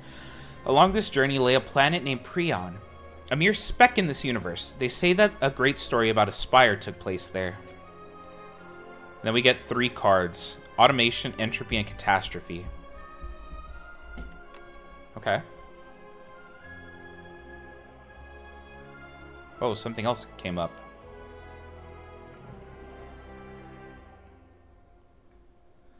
The Ironclad, a warrior from faraway land. A warrior from a faraway land entered the Spire, driven by pure instinct and accursed blood. He has lost all reason and identity. All who prevent his ascent shall perish. And we get 3 new cards for the Ironclad. That's pretty good. And this one, The Silent, Chapter 6. News of the Spire's reopening made its way to the Silent. She ferries a boat to the capital. Ah, okay, so we unlocked 1 character. The Silent sneaks past the gateway with ease and enters the Spire once more. Unlock the Silent as a playable character. Hi, back. Welcome back, Minion. We did not win that run. We ended up losing on the very last boss, which is unfortunate, but... you know how it be. You know how it be. I really like how they made this. This is, like, kind of the lore here, huh? So, Prion. Prion is basically saying there's a little planet named Prion, and this is where everybody in this universe is, or in this game is. They are on this planet, and the Spires here. And then we don't know, and then things start happening. Alright, I think we got time for another run. And we'll do it with the Silent just to see how they play. So, less HP, same amount of gold. A Huntress from outside the Spire, ready to stab and poison anything in her way. Ring of the Snake. At the start of each combat, draw 2 additional cards. Alright. I fuck with that. Sag, I know. Dude, it's Meow! Meow. Mother of Resurrection. I've remade you. Go up. Lost Coffer. Gain 1 card reward and procure 1 random potion. Add Meow's Fury to your deck. Deal 10 damage. Put 2 random cards from your discard pile into your hand. Exhaust. Dude, it's fucking a full art card. That's so cool. Remove 2 cards from your deck. Lose 16 HP. Deal 10 damage. Put 2 random cards from your discard pile into your hand. I think I want to gain 1 card reward and procure a random potion. Gain energy. Gain an additional energy at the start of your next 3 turns. That's pretty good. Trip on a Lego? Are you working, Venti? Okay, so this is not a new character from in Slay the Spire 2. This character was in Slay the Spire 1. And I have had some crazy fucking runs with her. So I think we're going to try and do a poison run. Apply 5 poison. Yes. That's your fault. You know when I fucking stream. And then let's go on the right-hand side because there's just more things to do here.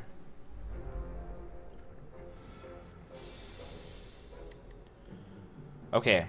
Survivor. Gain 8 block, discard 1 card. So, all of these characters have something different about them, and they all have entirely different card sets. So, I mean, like, the defense and the strikes are going to be relatively the same for every character, but the rest of their cards are all different. It's not my fault. Stop streaming when I work and canceling when I don't. Just get good, Venti. It is your fault. Gain 8 block, discard 1 card. Okay, I don't really care about that. We're going to kill this guy and then damage this one and just end our turn.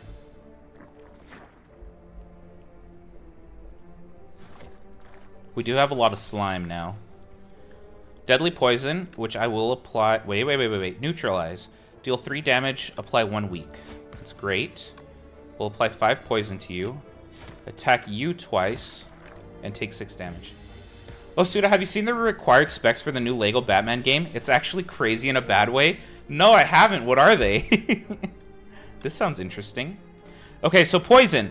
This goes down by 1 every turn, but it does that amount of damage. So if you give him 5 poison, then it does 5 damage 1 turn, 4 damage the next, 3 damage the next until it runs out. But you can keep stacking your poison, which is great. And poison will always hit at the end of your turn. So let's see. We have 3 poison. If I do 3 damage here... I was going to try and kill it with poison, but I fucked it up. Oh well. Vulnerable potion. All enemies lose 6 strength this turn. Exhaust. Deal 9 damage, draw 1 card, discard 1 card. Draw 1 card. If you draw a skill, gain 3 block. I think I want all enemies to lose 6 strength. That's pretty good. Look at this little buddy. Nibbit. Let's neutralize Nibbit. Give him 3 damage and make him weak.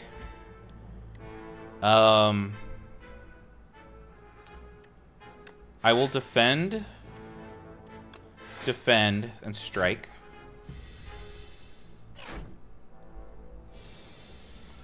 Six damage. We will defend 1. I could have survived. That would have been better. Alright, poison and attack. This guy does not heal 6 at the end of every turn, by the way. He does draw 2 cards at the start of combat. That's his thing. Okay, we'll give you more poison. Strike you. And end our turn. So now you do 9 damage. You take 9 damage every turn. If we can get you down... Okay, look. So now that his health bar is entirely green, this is saying if you end your turn, he's just going to die to poison. Which is awesome. Flick Flack. Sly. Deal 6 damage to all enemies. Sly. If this card is discarded from your hand before the end of your turn, play it for free. If it is discarded from your hand before the end of your turn, deal 9 damage, draw 1 card, discard 1 card. I kind of want that. Let me take that. I posted them in gaming, but the base frame rate is 15. If you want 60 FPS, you need to have frame gen on. What the fuck? 15? You open a dusty box to find a set of 3 elaborate wood carvings. A bird, a snake, and a Taurus? A nearby pedestal has indentations which match the bottom of the carvings. Which carving will you place on the pedestal? Bird. Choose 1 starter card to transform into Peck. Snake. Enchant 1 card with Slither. When you draw this card, randomize its cost from 0 to 3. Or choose 1 starter card to transform into Toric Toughness. Gain 5 block, gains 5 block at the start of the next 2 turns. I think I would like to transform a basic strike into Peck, because if we upgrade it, or if we have something that gives us extra damage on multiple hits, then we're kind of good there.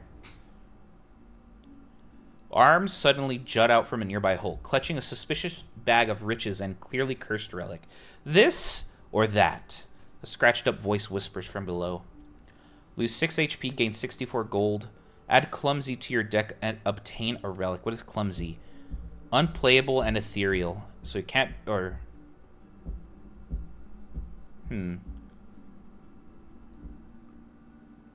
Exhaust. Removed until the end of combat. It's exhausted? If this card is in your hand at the end of its turn, it is exhausted. That's not so bad. I think we do that. Give me a random relic. Bag of Marbles. At the start of each combat, apply 1 vulnerable to all enemies. Alright, great. We gotta get a good card here if I want to fight the elite.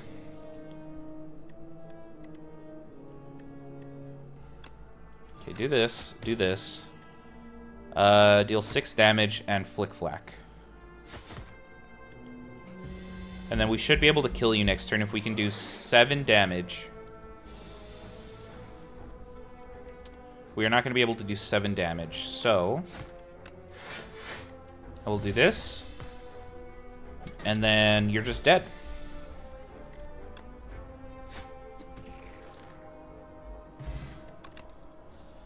Okay, gain 4 block next turn, gain 4 block, gain 5 block, draw 2 cards. Deal 7 damage. If you have 5 or more cards in your hand, hits an additional time. I think I want gain 5 block, draw 2 cards. I really don't feel comfortable fighting an elite right now, but I'll try it anyways. Fuck it, we ball. This guy, he is sleeping. He's not going to do anything. Whenever you play a card, this enemy receives 10% more damage from attacks this turn. Receive 50% more... Okay. Yeah, it's bad. They said months ago that they were trying to optimize the game, and all they did was get it down from being 100 gigabytes to 50? What the fuck is this game? Bro, what the hell is this? You know, I heard people really didn't like the Lego Batman movie, and now it sounds like they're not going to like the Lego Batman game. That's fucking ridiculous. What cards do I have? If I'm gonna play against this motherfucker, I want neutralize, deadly poison at the very least. So I'm gonna end my turn, and he's gonna stay asleep. He wakes up when you hit him. Oh, I lied. He just wakes up. Okay, that's awesome. Fuck me. Apply 5 poison. Peck him, strike him, end your turn. Open world Lego Batman game made with Unreal Engine.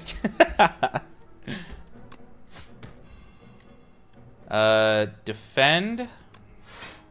Flick flack. Strike. You're doing 12 damage to me. I don't like that. But what are we gonna do? 23 damage, okay. We definitely want more poison. Gain 8 block, discard a card.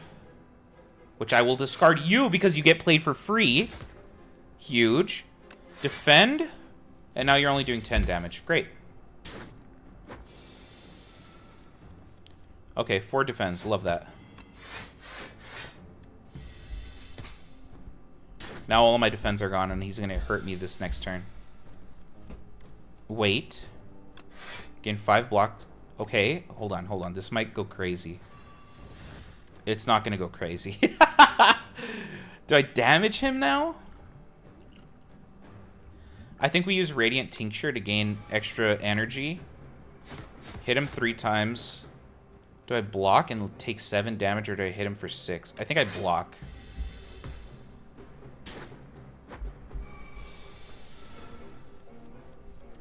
Neutralize. Deadly poison him. Defend, strike. It's an endurance battle right now, and I'm losing it. Survivor, flick flack. That makes flick flack play. Defend, strike. Oh my god, we're gonna win. We're gonna win this one. And buddy, you're just dead. You're literally just dead. I don't even have to play a card. We lost all of our HP, but you're dead. Juzu bracelets. Regular enemy combats are no longer encountered in question mark rooms. That's huge. Deal 9 damage, deals 4 additional damage for each card discarded this turn. We could have a discard synergy going on this run. Draw 1 card, discard 1 card. I think, okay, I'll take Memento Mori. Was that Memento Mori? Yeah, it was. We're 100% gonna rest because well, hold on. That's not what I wanted. I wanted this. If we go this path, then we don't necessarily have to rest. You know, let's rest now, and then we can smith after.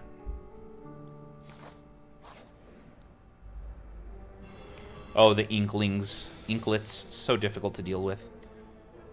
Oh, wait, this is so good. Okay, flick flack. Now all of those are gone. 3, 6, 9, 12.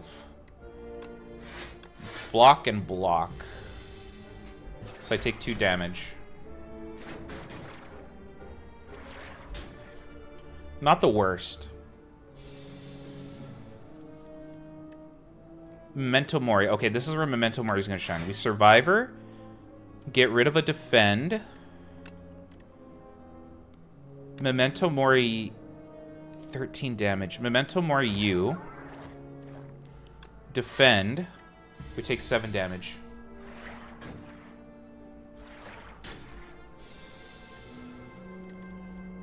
Okay, neutralize you. Apply 5 poison to you. Peck you. And kill you. Take 3 damage. I heard people loved the Lego Batman movie. Dude, I heard people hated it. I heard they said it was a horrible movie. Am I thinking of the same movie? I don't know, honestly. We'll just kill you. Skill potion. Okay. Speedster. Whenever you draw a card during your turn, deal 2 damage to all enemies. That's pretty good. Oh, another slide. Deal 3 damage to a random enemy 4 times. Deal 13 damage. Deals 2 less damage for each other card in your hand. So if I have 0 cards, it's going to do 13 damage.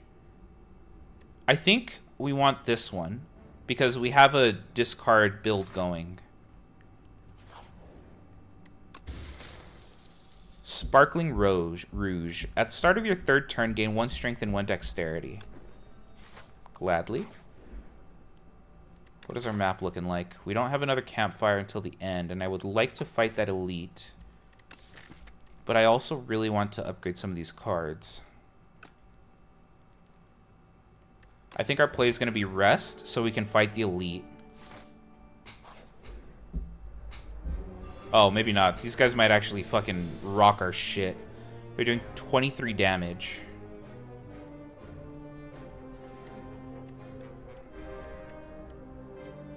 All enemies lose 6 strength this turn. That's great. So now they're only doing 6 damage. What is this?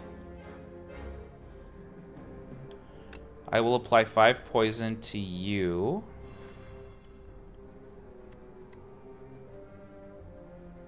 And I'll deal 6 damage to all enemies. Choose 1 of 3 random skill cards. Yeah, let me do that. Add 3 shivs into your hand exhaust. Dude, shivs are actually so good. Hold on. So that's 12 damage off rip. Let's just kill this guy and then start damaging this one.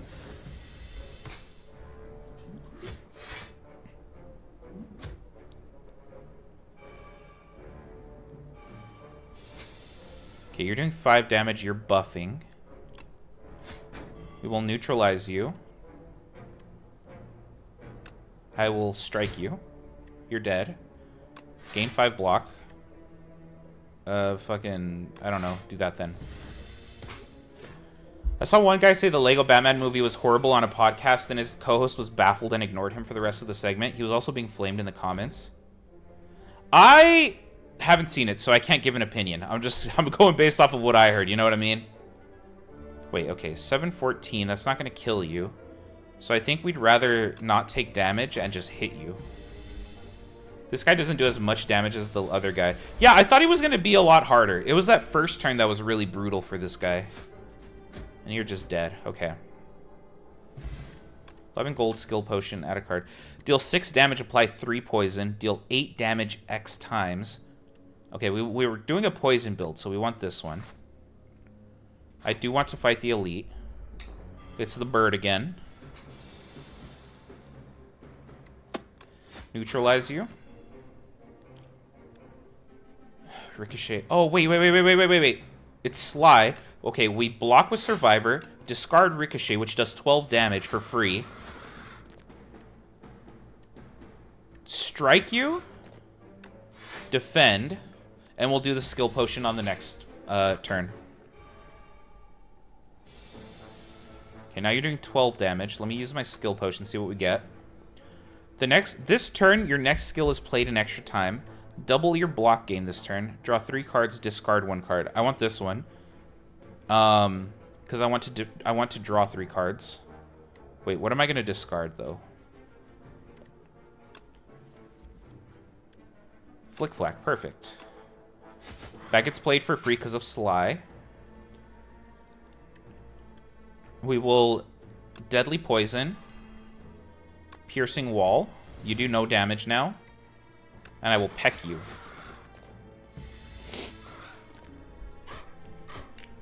Zero, zero, zero, baby. Okay, 19 damage. I don't have anything, so I'm gonna throw my vulnerable at you and then just fucking attack you as hard as I can. Wait, this might kill you. Oh my god, he dies. We don't take the 19 damage. Beautiful. Absolutely beautiful. Cinema. Upon pickup, raise your max HP by 10. That's great. Expose. Remove all artifact and block from the enemy. Artifact... How do I explain artifact? If you try to debuff an enemy and they have artifact, their artifact goes down by 1, and your debuff... It kind of cancels out a debuff, ultimately. But removing block is fucking awesome. Whenever you draw a card this turn, apply 2 poison to all enemies. Oh, we absolutely have to take that. That's just too good. That's so good for a poison build. Alright, let's see what we can do here. Piercing wall to take no damage. Well, let me backflip to see if we can draw a good card. We did not. In that case...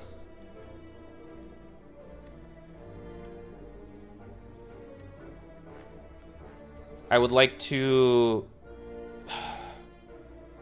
piercing wall, yeah. And then strike you. And end my turn. I think this fight's gonna suck a little bit. These guys are gonna be the heavy hitters.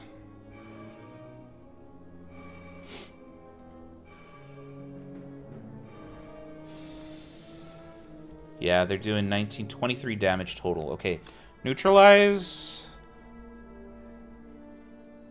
Neutralize you, because it only does 3 damage. Flick Flack. Deadly Poison the big guy. And defend. It's not going to take all the damage away, but it takes a little bit, I guess.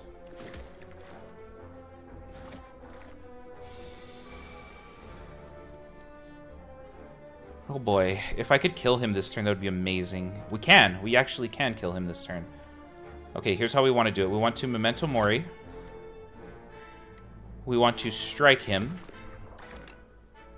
And I want to poison stab you so you die. And then it's just you I have to deal with. And that's so doable. Okay, great. Good turn. Corrosive Wave. Whenever you draw a card this turn, apply 2 poison to all enemies. We don't have anything that draws a card. So we are just going to poison you. Poison you. Survivor. And discard a defend for no reason. Just so we gain the block. Alright, neutralize, strike, and buddy, your goose is cooked. GG, poison build easy. Gigantification Potion. The next attack you play deals triple damage. God damn, dude. Gain 2 dexterity this turn. At the start of your turn, add 1 shiv into your hand. Deal 3 damage, add 2 shivs into your hand. So that is 4, 8, 9, 10, 11. 11 damage in 1 card. This is better the longer it goes on. I think I want Leading Strike.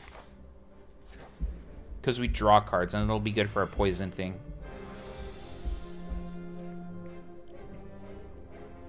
Okay. I mean, we want to Flick Flack to deal 6 damage to all enemies. We want to defend to only take 1 damage. And I will poison the right side guy. And then end my turn. Triple? Dude, I'm saying, that's fucking wild. Imagine triple on Thrash that last game. Oh my god. Okay. Corrosive Wave. Whenever you draw a card this turn, apply 2 poison. Leading Strike on this guy. Oh, that didn't do what I wanted it to do. That's unfortunate. Alright, whatever. And then make him lose 6 strength. And then end my turn. I thought that counted as drawing a card, but it just is, I guess, technically adding it. That's dumb. I'm upset. Okay. Survivor. Gain 9 block, discard a card. We are going to discard a basic defend. I'm going to backflip. And I'm going to Memento Mori this guy. Okay, so we take no damage this turn. Beautiful.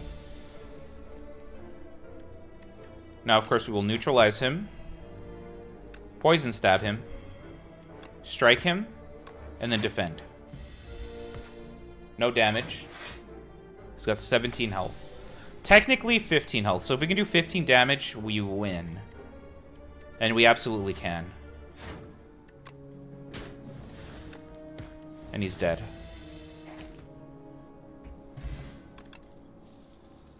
Bombarding Flask. Apply 3 poison to a random enemy 3 times. Yes. More poison, please. More poison, more better. I will rest because I'm scared. I'm a coward. I don't know who this is. What do you do? Nothing right now. Okay, that's great. I will neutralize you. I will Bouncing Flask, and I will Leading Strike. Okay, so you get 9 poison. And then we shiv you. Shiv the fuck out of him. And then we want our highest damage card for Gigantification. The first time Ceremonial Beast's HP reaches 150 or below, it becomes stunned and loses all its strength. Okay, so it's doing 18 damage right now. We're not drawing any cards. Memento Mori is our strongest attack, so we're gonna defend, Flick Flack, Gigantify Potion, Memento Mori. 27 damage, okay. And take 13, just tank it. Now you're doing 20 damage. We need to get you to 150.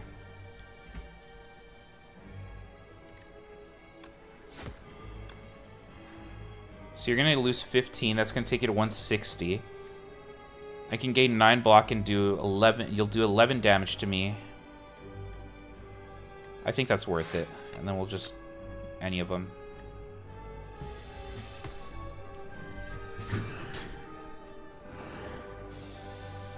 Okay, you're going to be stunned, so I don't really have to worry about you hitting me. So we might as well just do this. And then end our turn. Now we got to do 123 damage before he fucks my ass up.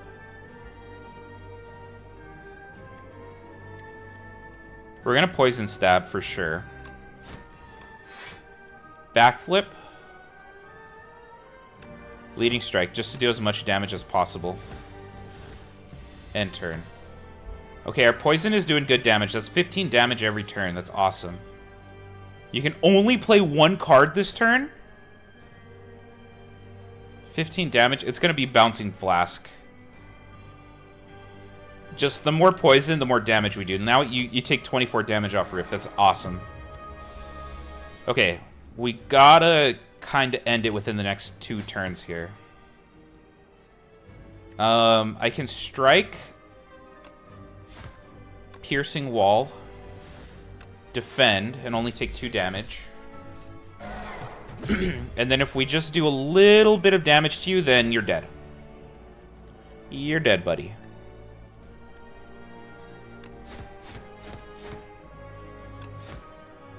Boom. Huge. And we got an Epoch.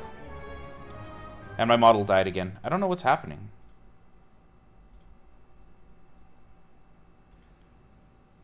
$100 gold, add a card to my deck. Choose a card. Next turn, add 3 copies of that card into your hand. Gain energy, draw 2 cards, exhaust. Innate. Deal 10 damage, apply 1 vulnerable, exhaust. I think I want to gain an energy and draw 2 cards. That seems pretty good for me. Act 2, the Hive. Oh, a dragon! Pile, the melting dragon. A puppet has arrived. Can you check on father? I'm too tired. Pile's Horn. Add 2 relax to your deck. Gain 15 block. Next turn, draw 2 cards and gain 2 energy. Exhaust. Costs 3 energy. But gaining 15 block is so good. Remove 5 cards from your deck after each combat. Randomly add 1 back upgraded. At the start of your turn, draw 1 additional card. Losing 5 cards is kind of scary. Can I see the map? Do we have a shop anywhere? Okay, this is our closest shop, so we want to be over here. Which is going to be 4 enemies, a question mark, a campfire, and then the shop. We haven't upgraded anything. I think this is the one to do. Okay, so what 5 do we want to give up? I think we would like to give up... Apply 5 poison. Honestly, I think we want to give up, like, all of our poison cards. Can I see what this upgrades to? Deal 15 damage. Okay. Wait, do you give more poison? Yes, you do. Bouncing Flask, of course. What is this one? Gain 2 energy, draw 2 cards, exhaust. Deal 6 damage, add 2 shivs into your hand. So we're at 3 right now. What do you do? Deal 8 damage. What is this?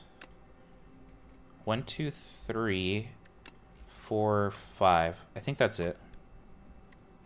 All of our poison cards. So we kind of gotta... Why? Wait, why what? What did I say? Oh, fuck. I regret everything already. Gain 5 block, draw 2 cards. Okay, dealing 6 damage to all enemies is amazing. You're going to do 8, 9, 10, 11. Minus 5 is 6. So you're going to take 6 health away from me. I think the better bet is to try and kill you guys as soon as possible. We're going to kill you first. To get rid of all your poison cards. Okay, so what that perk does is after 5 combat, all of them are going to be back to me upgraded.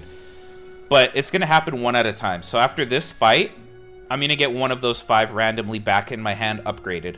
The reason I chose all 5 poison cards is because we're poison building. And I think that's the strongest thing we got. And we haven't upgraded anything, which is unfortunate, but... Okay, I think we Piercing Wall, Memento Mori... Leading Strike. Leading Strike does 11. Okay, hold on. Hear me out. We do this.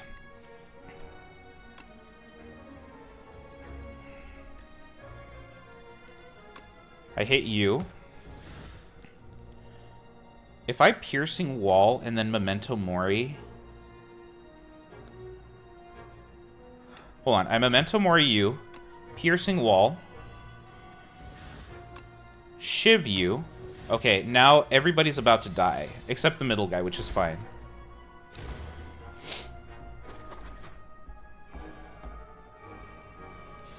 Okay, I can live with this.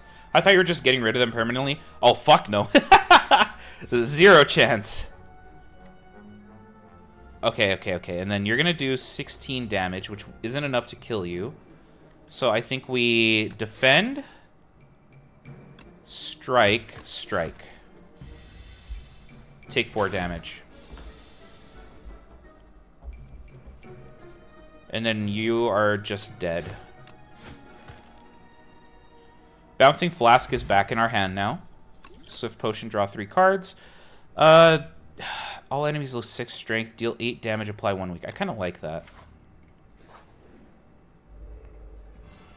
This motherfucker steals a card from you. Tries to escape the combat after 5 turns, so we gotta kill him fast. Deal 3 damage, apply weak.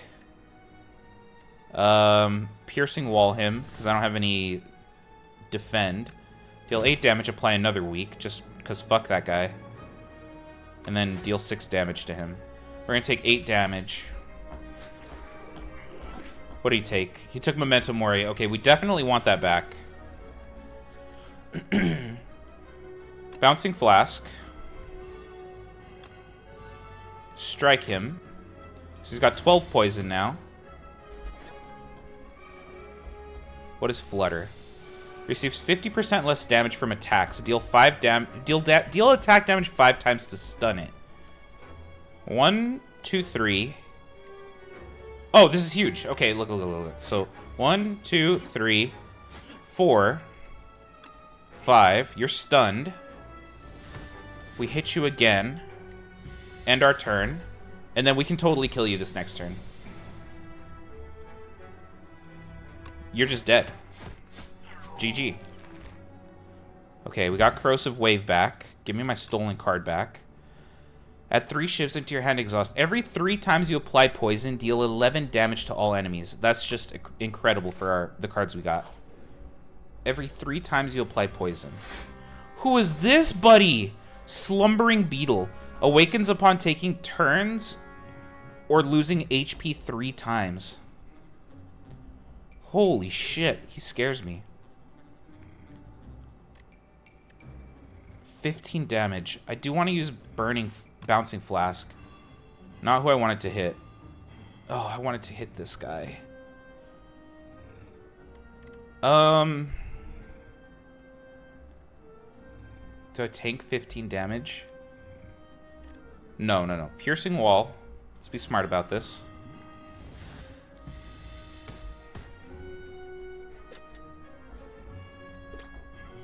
I'm weakened.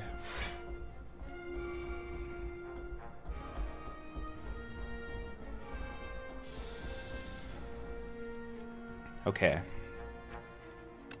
I would like to defend. I would like to Sucker Punch you.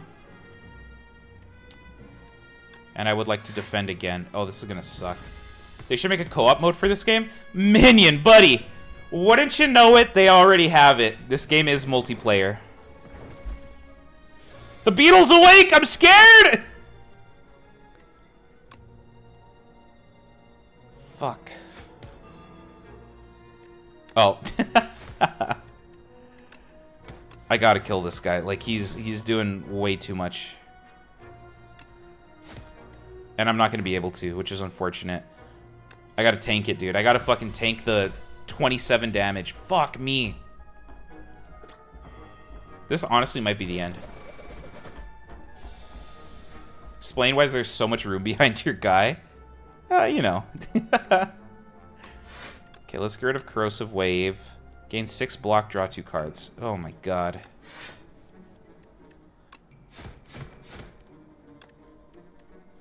Is this the end? This is the end. We lose.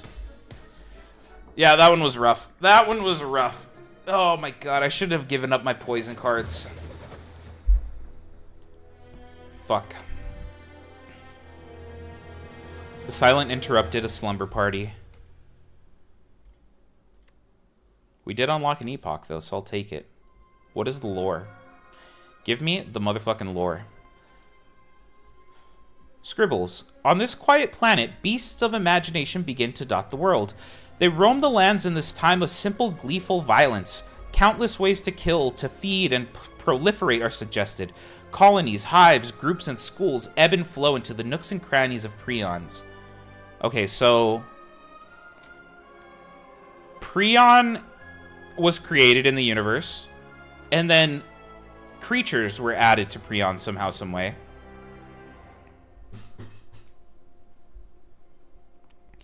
The other sisters judge the fourth one in silence. They have not seen her for over 3 centuries.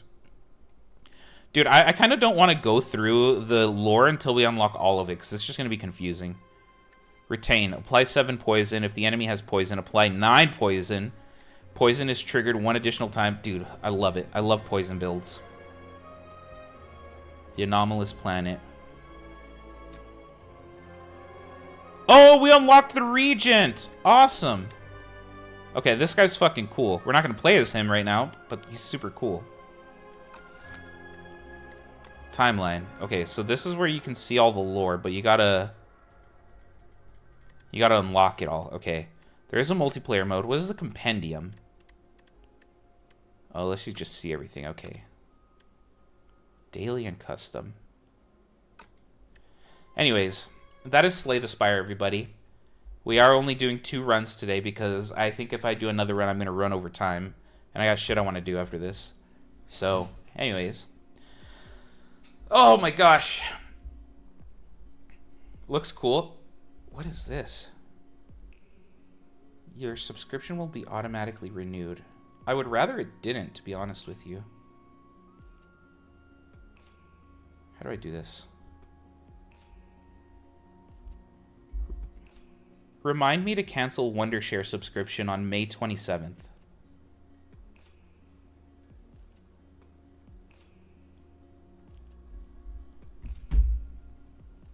Oh my god, it died again. Start. But I caught it this time. I've noted your reminder to cancel your Wondershare subscription. 1 day before the renewal date. Since I cannot directly set alarms or add events to your device calendar, please use one of these steps. Wait. So how do I do it?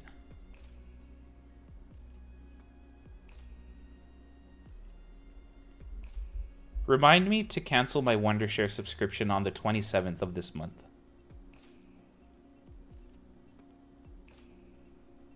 Okay, I've set a reminder. Oh, awesome. Perfect. I've been enjoying hearing all this while playing Subnautica. To my loyal lurkers, thank you. And to Minion especially, thank you for keeping me sane. But dude, I love this game so much. I don't know that we're going to play it all the time on stream, but if I ever want a game where I can just, like, yap and fucking just throw my silly little cards down, you know, then I'm absolutely going to start playing this one. This one might be my new Minecraft, you know, where I just don't think and just fucking start doing shit. This one might be my new Minecraft.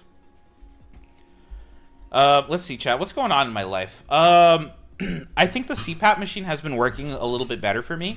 Like, I am still tired, but I don't think it's my sleep's fault. Like, I do feel like my sleep quality has gotten better over the past couple days when I've used it. Which is interesting, because early on, the first couple days, I was like, this fucking sucks. I hate this thing. I am going to continue to use it. It's also really quiet. It's like, it's surprisingly quiet. Like, you've seen CPAP machines in movies and stuff, and they're loud as shit. This thing makes no noise whatsoever, and I'm surprised by it. I don't know how it does it, but it's magical. Let's see. On Friday, some coworkers want to go get Korean barbecue with me, and I want to go, but they want to go during lunch, and I don't know that I have the hours to do that. Next week, chat. Next week, Anna and Selena are visiting me. Oh my gosh. Are we gonna make content together? Probably not. If we do make content together, you'll be able to find it on my OnlyFans. I don't have an OnlyFans, for those of you who don't know. Did you hear about the game that got review bombed because they fired a popular VA over a dad joke she made 5 years ago? What joke did she make? Oh no, I need this. Ugh. So I'm really excited about Anna and Selena visiting. And then Anna, Selena, and then two of our mutual friends from college are visiting. So that'll be really fun. We're going to go do a lot of things. I still need Selena to look at all the things that she may or may not want to do. Because I've lived in this city for 3 years and I still don't know what the fuck's going on. Was it phobic or racist or anything? Or was it a normal dad joke? I need to look at it. Selena, I need you to lock in. We have a week. Like, after tomorrow, it's 1 week.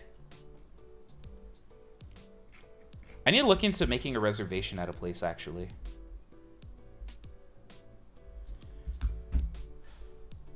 So she saw a boar in the action game and said, I'm going to kill this boar because it's so boring. She got fired over that? What? She got fired over that? What the fuck? Why?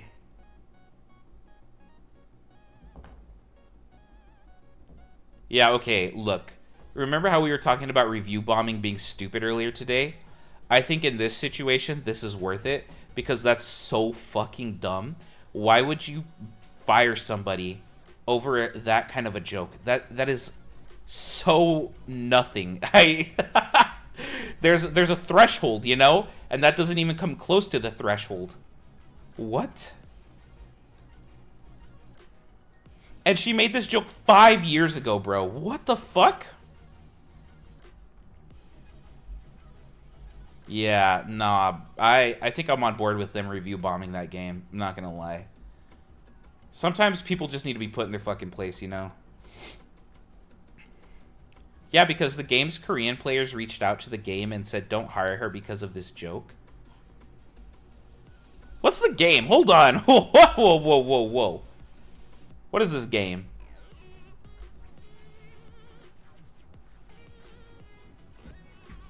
What the fuck? Oh. Chat, if you could be a voice actor in a game, would you? Now, I will say, if you could be a voice actor in a game, but they aren't paying you, would you do it?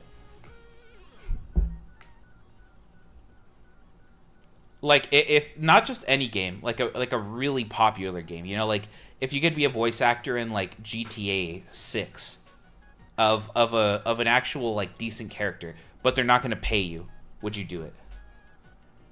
So like you're going to get, if you do a good job, you're going to get hella people like contacting you because you got this crazy role. But the downside is you're going to have to do a lot of work for no pay. Honestly, if I could work around the schedule that they wanted, I would probably do it. Important context, the joke was made during a sponsored stream for the game. Okay, look.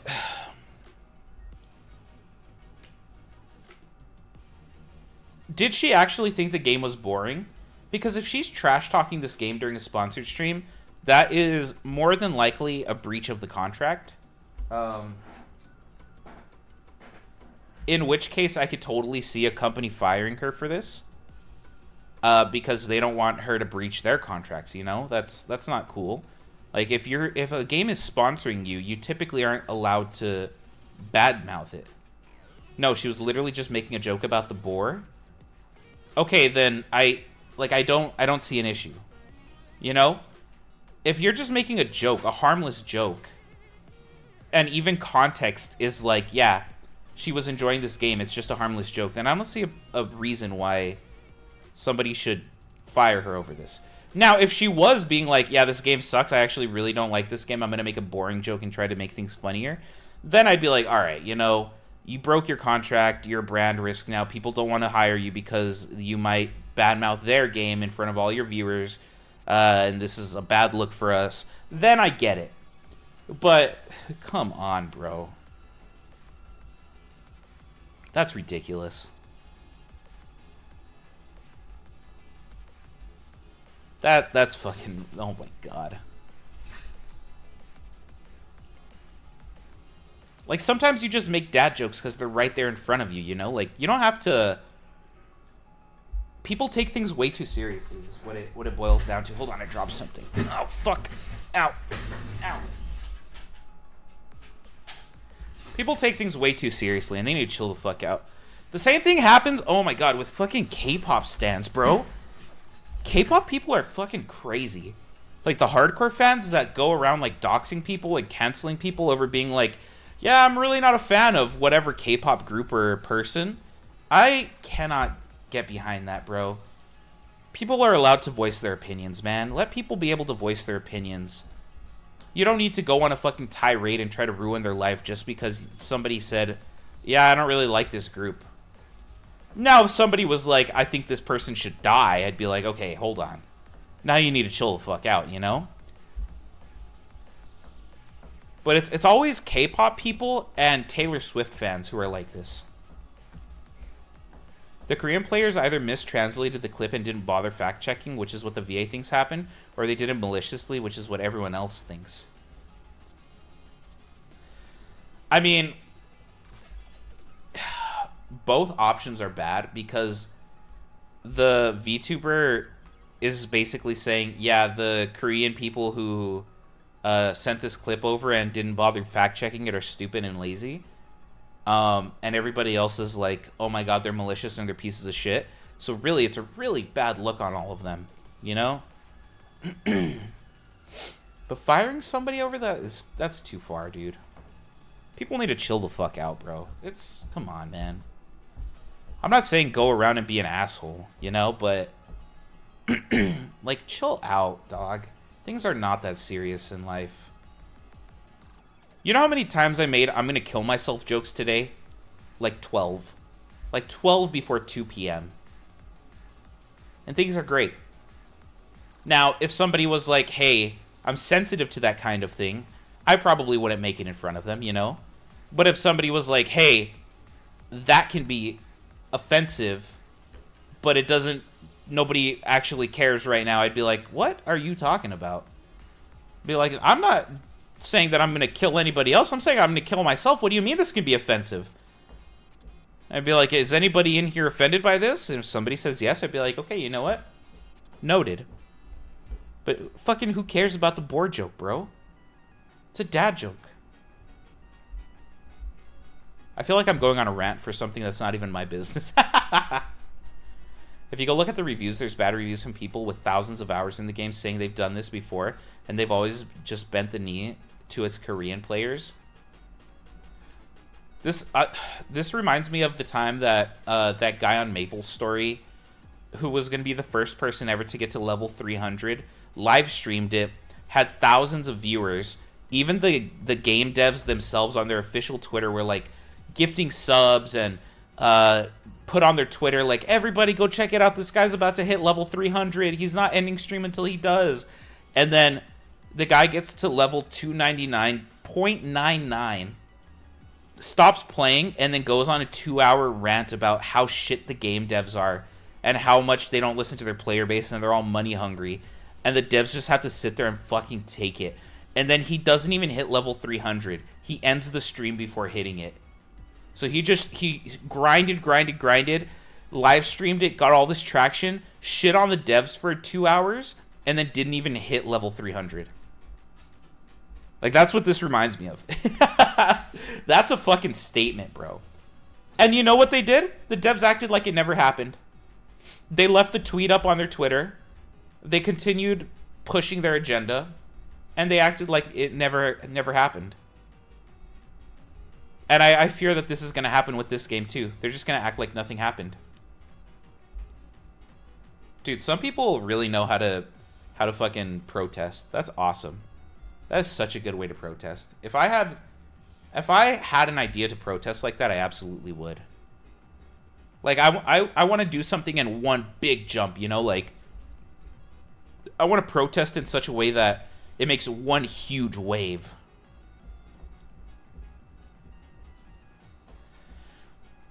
So from what I could read in Reddit posts about this, it looks like the Korean VA looked bored to most of the game audience, so the game company decided to stop the sponsored streams because of how it got received. But that's only one side of me just looking this up right now. She looked bored, so they decided to stop the sponsored streams. I mean,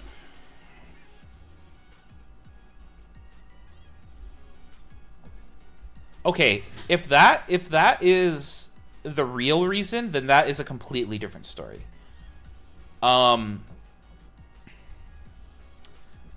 mean, okay, that one's tough because, like, there could be something in the contract that says, yes, we'll pay you for, like, 3 sponsored segments as long as you don't do X, Y, and Z. But, and then they canceled it just because, like, they thought that they were allowed to, you know? Which would be really fucked up of them. But if there's nothing in the contract that says that they can't cancel it whenever they want, then I'm kind of like, well, it's not super great, but at the same time, I wouldn't want to spend my money promoting my game for somebody to not try to hype it up, you know what I mean? Like, if I'm trying to popularize my game, I'm gonna try to find somebody who's gonna be like, yes, I will absolutely hype up your game. Not somebody who's gonna be like, this is a game. I'm playing the game. Wow. Oh my god, look at that. You know what I mean? In which case, I could see if it's not in the contract that they can't cancel it, I'd be like, okay, you know, I would prefer to spend the rest of my money elsewhere. Thank you for your business. Another factor is the VTuber has a naturally flat speaking voice, so they thought she was actually bored, but if you go back any stream, it's pretty obvious she just sounds like this. But keep in mind, the sponsored streams were 5 years ago, and they still decided to hire her as a VA 5 years after that. And only fired after Korean fans said so. Okay, wait. I'm getting things mixed up here. The sponsored streams were bad. I get that. And I'm not on her side for this. I mean, you can have a flat speaking voice, that's fine, even if that's how you always are. There is some blame on the company for not doing their research, you know? But I do think they are allowed to spend their money however they want. As long as the terms of the contract allowed it. The VA thing, however, is fucked. I think that's fucked. If they fired her after hiring her just because she had a bad sponsored segment, that's fucked. But losing sponsored streams because she wasn't giving the energy they wanted, I don't think that I can be on her side for that. Which I don't think is the point of what you're trying to say here. I feel like the game company could have maybe done more vetting on the VA to make sure they were a good fit for the game for sponsoring. They 100% could have. Absolutely. But, you know, people make mistakes. I don't know. This is what I'm getting at. But the VA thing is actually kind of fucked up. That makes no sense whatsoever.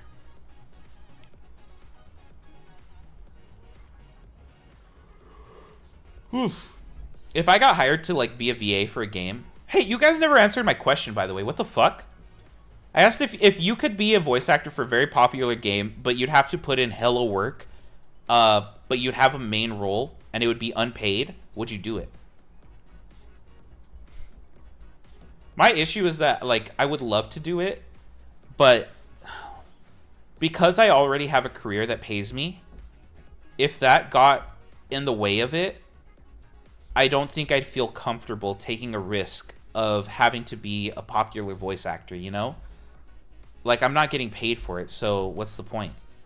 I'm not getting paid, it's interfering with my work, and there's no guarantee I'm going to be a better voice actor in the future, because I don't really want to be a voice actor. But I feel like some people, like, maybe some people who are, like, seriously unemployed, you know, and they were like, yeah, I got time, I might as well. Then I'd be like, okay, you know, go do it. Get a lot of money from this. Try to do a good job so you get another VA job somewhere else. And then that one will pay you, you know? But I don't think at the comfortability I am in my life, I can make that thing kind of happen, you know? No? Why not, Minion?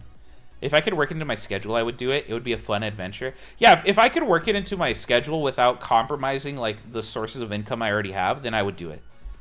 But if I couldn't guarantee that I'm not going to compromise my income, then I couldn't fucking bring myself to make it happen. I don't know.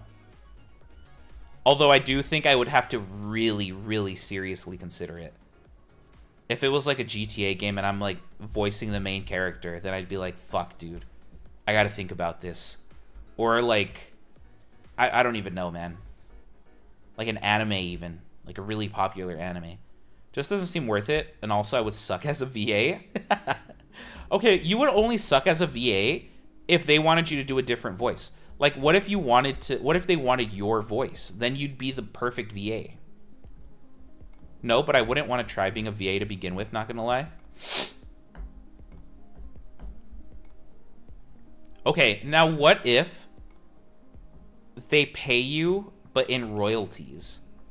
So every time a copy of the game gets sold, they give you, I don't know what the going rate for VAs is, but if I had to guess, maybe like for a main role VA, maybe like 0.2% of every game copy sold. Like, would you do it for 0.2%? Let me see. How many copies did GTA 5 sell?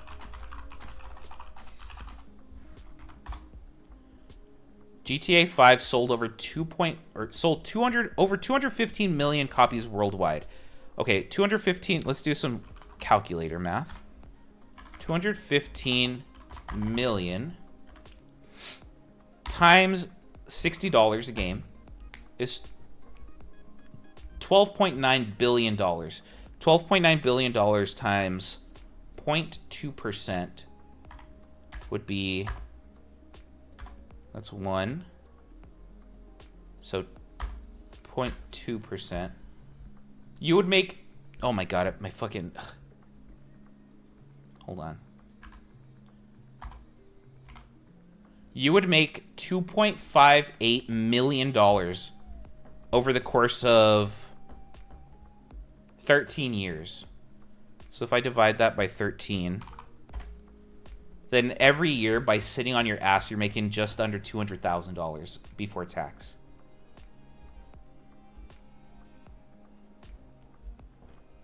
Fun fact, that's what the actors in Star Wars got paid by? Wait, what do you mean? What did they get paid by?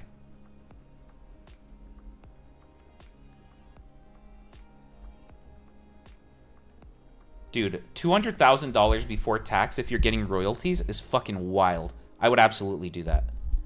Especially for like GTA 6. Like, you know that game's gonna sell stupid amounts of copies. Not for a Rockstar game, though. The VAs also have to mocap. What is mocap? What is mocap? Oh, motion capture. Royalties? Dude, they're living large. The Star Wars actors are living fucking money. I mean, but Minion, for a Rockstar game, getting $200,000 for, I don't know, maybe a year's worth of work, $200,000 for 13 years, that's really good. How much do VAs get paid for a video game?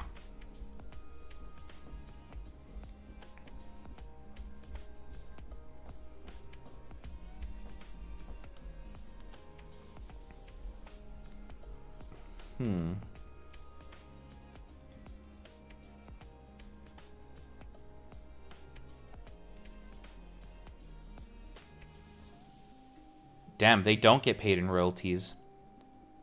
That sucks. VAs typically earn between 100 and 250 plus per hour for beginners, while experienced or union actors under SAG-AFTRA contracts earn around $950 to $2,000 per day.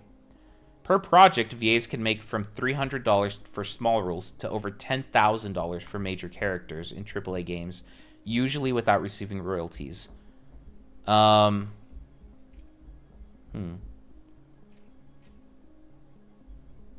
Let's see.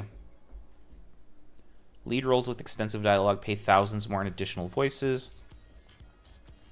The standard in the industry ranging from roughly 100 for newcomers to 400 plus per hour for seasoned professionals. A 4-hour session often used in union productions can pay $950, while 6 to 10-hour sessions can reach $2,000. Per project per word. Sometimes used in indie projects, which might pay $300 for a minor role, or offer lower per word rates for smaller independent productions. That's crazy. Royalties are generally not standard. I mean, 0.2% would still be a lot of fucking money, dude.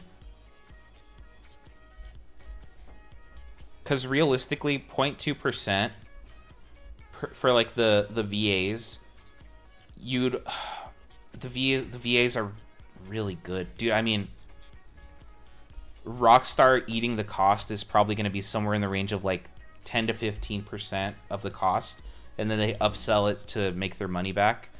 If I had to guess, I'd say like 5% of all revenue goes to all the developers and all of the what's it called, the like artists and stuff, and then the rest of it goes to the producers and Rockstar themselves.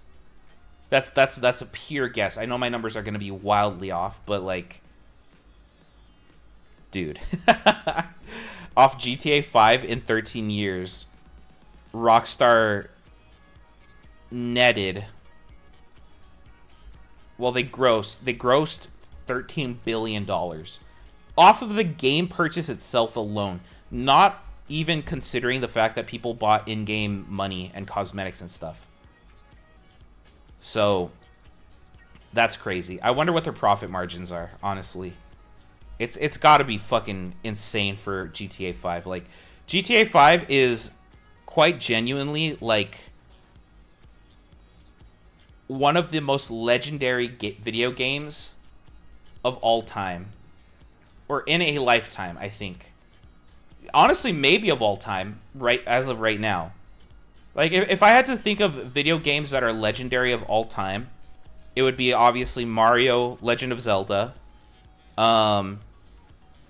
Let me think. It's gonna be GTA 5 for sure. Not even 4, 3, 2, or 1. And then Minecraft. Those are the like some of the top 5 games and franchises I can think of. But I think GTA probably clears all of them except for Mario, if I had to guess.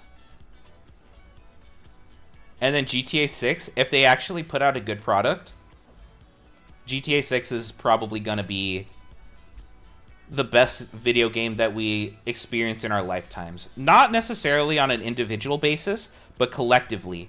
If Rockstar actually puts out an amazing GTA 6, it's going to be probably the best video game that like collectively we experience in our lifetimes.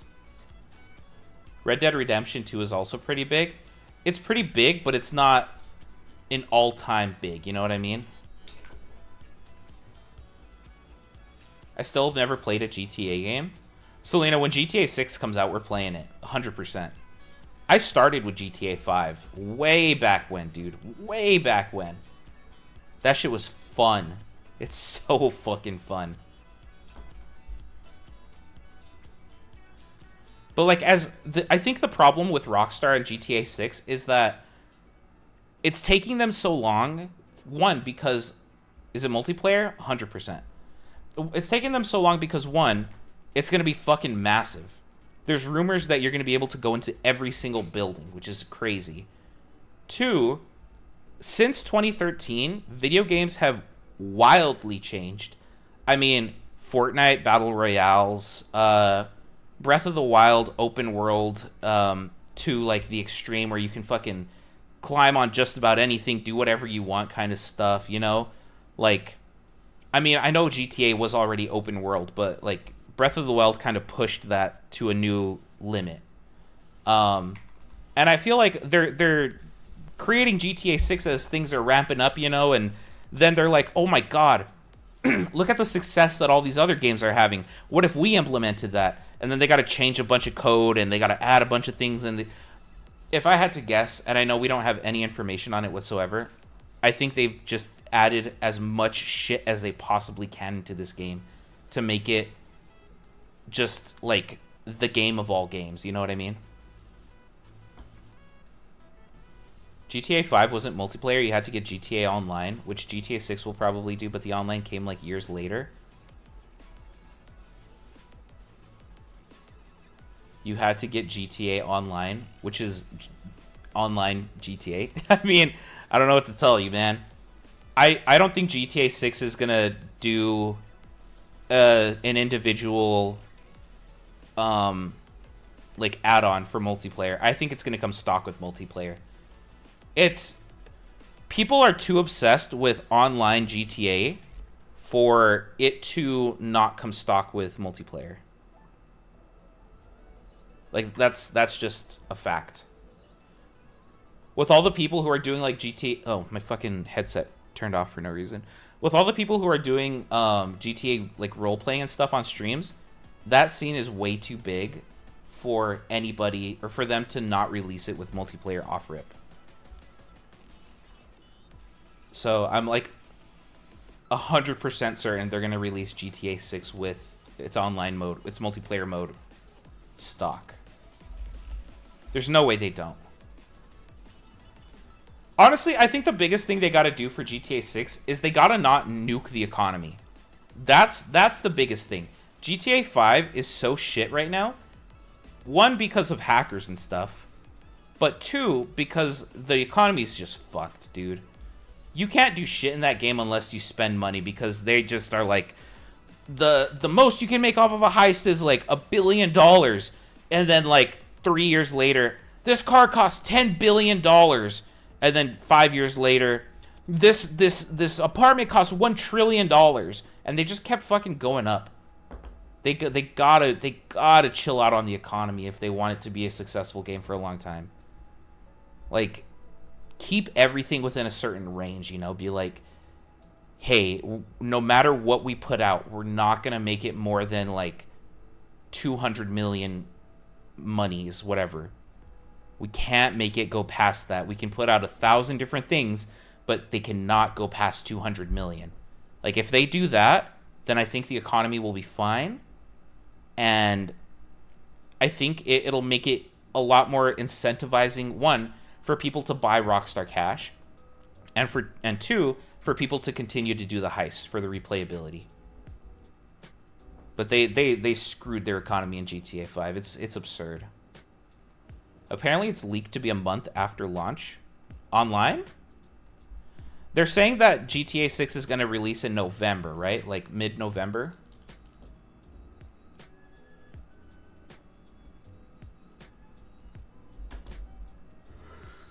Oh my god. I won't get on GTA Online until I beat the story. Like, I want to get the story done, get a little bit of cash in the game saved up, you know what I mean? And then I'll do it. God, imagine the world where GTA sucks. Tomato, the worst part is that we might actually be living in that timeline. Have you seen how the rest of the world is fucking working out right now? We might be in the timeline where GTA 6 is a fucking trash game. But I can tell you guys right now, I will be playing GTA 6 on stream. I don't know that I might grind it off stream a little bit, but I will play the main story on stream. The entire gaming economy would fall apart hard. I think I agree with you, but I don't think it would be sudden. I think it would like be over the course of like 4 years that it would be at a steady decline before it could even start trying to come back up. There's a good chance that if GTA 6 flops, games go back to being $60. There's a very good chance of that happening, honestly. I don't know. Would literally be the biggest disappointment of the century up till now. Me thinking about 9/11, the Holocaust. Minion. Yeah, if GTA 6 sucks, it's going to be the biggest disappointment of ever. Yeah, Minion, I agree. I agree with you. Oh my god. Anyways, chat. I got to go ahead and end stream now. Thank you guys so much for watching. I really appreciate it. I hope you all have a fantastic rest of your night. I will not be streaming tomorrow. I don't know if I'm streaming on Friday. Based on historical trends, I probably won't stream either of those days. Huh? What do you mean, huh? What? Astro say? Twitch.tv/Astro say?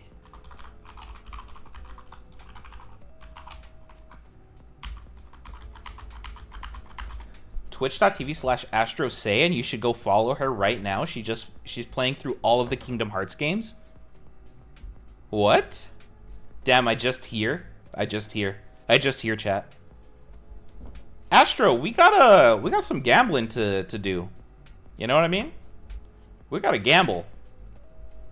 She's my GOAT? Oh my god.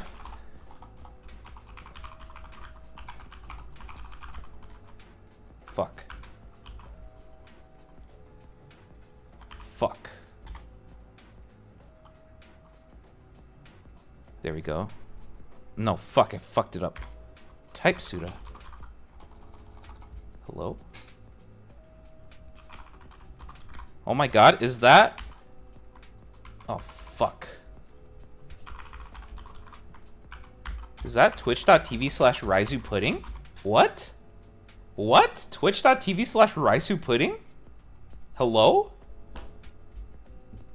Is that who I think it is? Have you heard of what's happening with Fillion? Minion, you're not gonna get me to stay longer! What? Where? Chat, Pudding has one of the most unique VTuber models I've ever seen in my life. You should absolutely go check her out and follow her. Right now. Or else I'll find you in your dreams. And I'll make you have bad dreams. No, but I want to tell you... Minion, you gotta tell me in the Discord, brother. I have seen what's happening with Fillion. And it's really interesting to me because people are still posting Fillion clips on like YouTube and stuff. But anyways. Okay. We are skedaddling. I apologize, Minion. I gotta go gamble. I gotta go lose all my money with Astro. Alright, everybody. Thank you so much for hanging out. I appreciate it. Have a good rest of your day. Remember to like the stream, subscribe. Join the Discord if you haven't. And I will see you guys when I see you. Bye, everybody.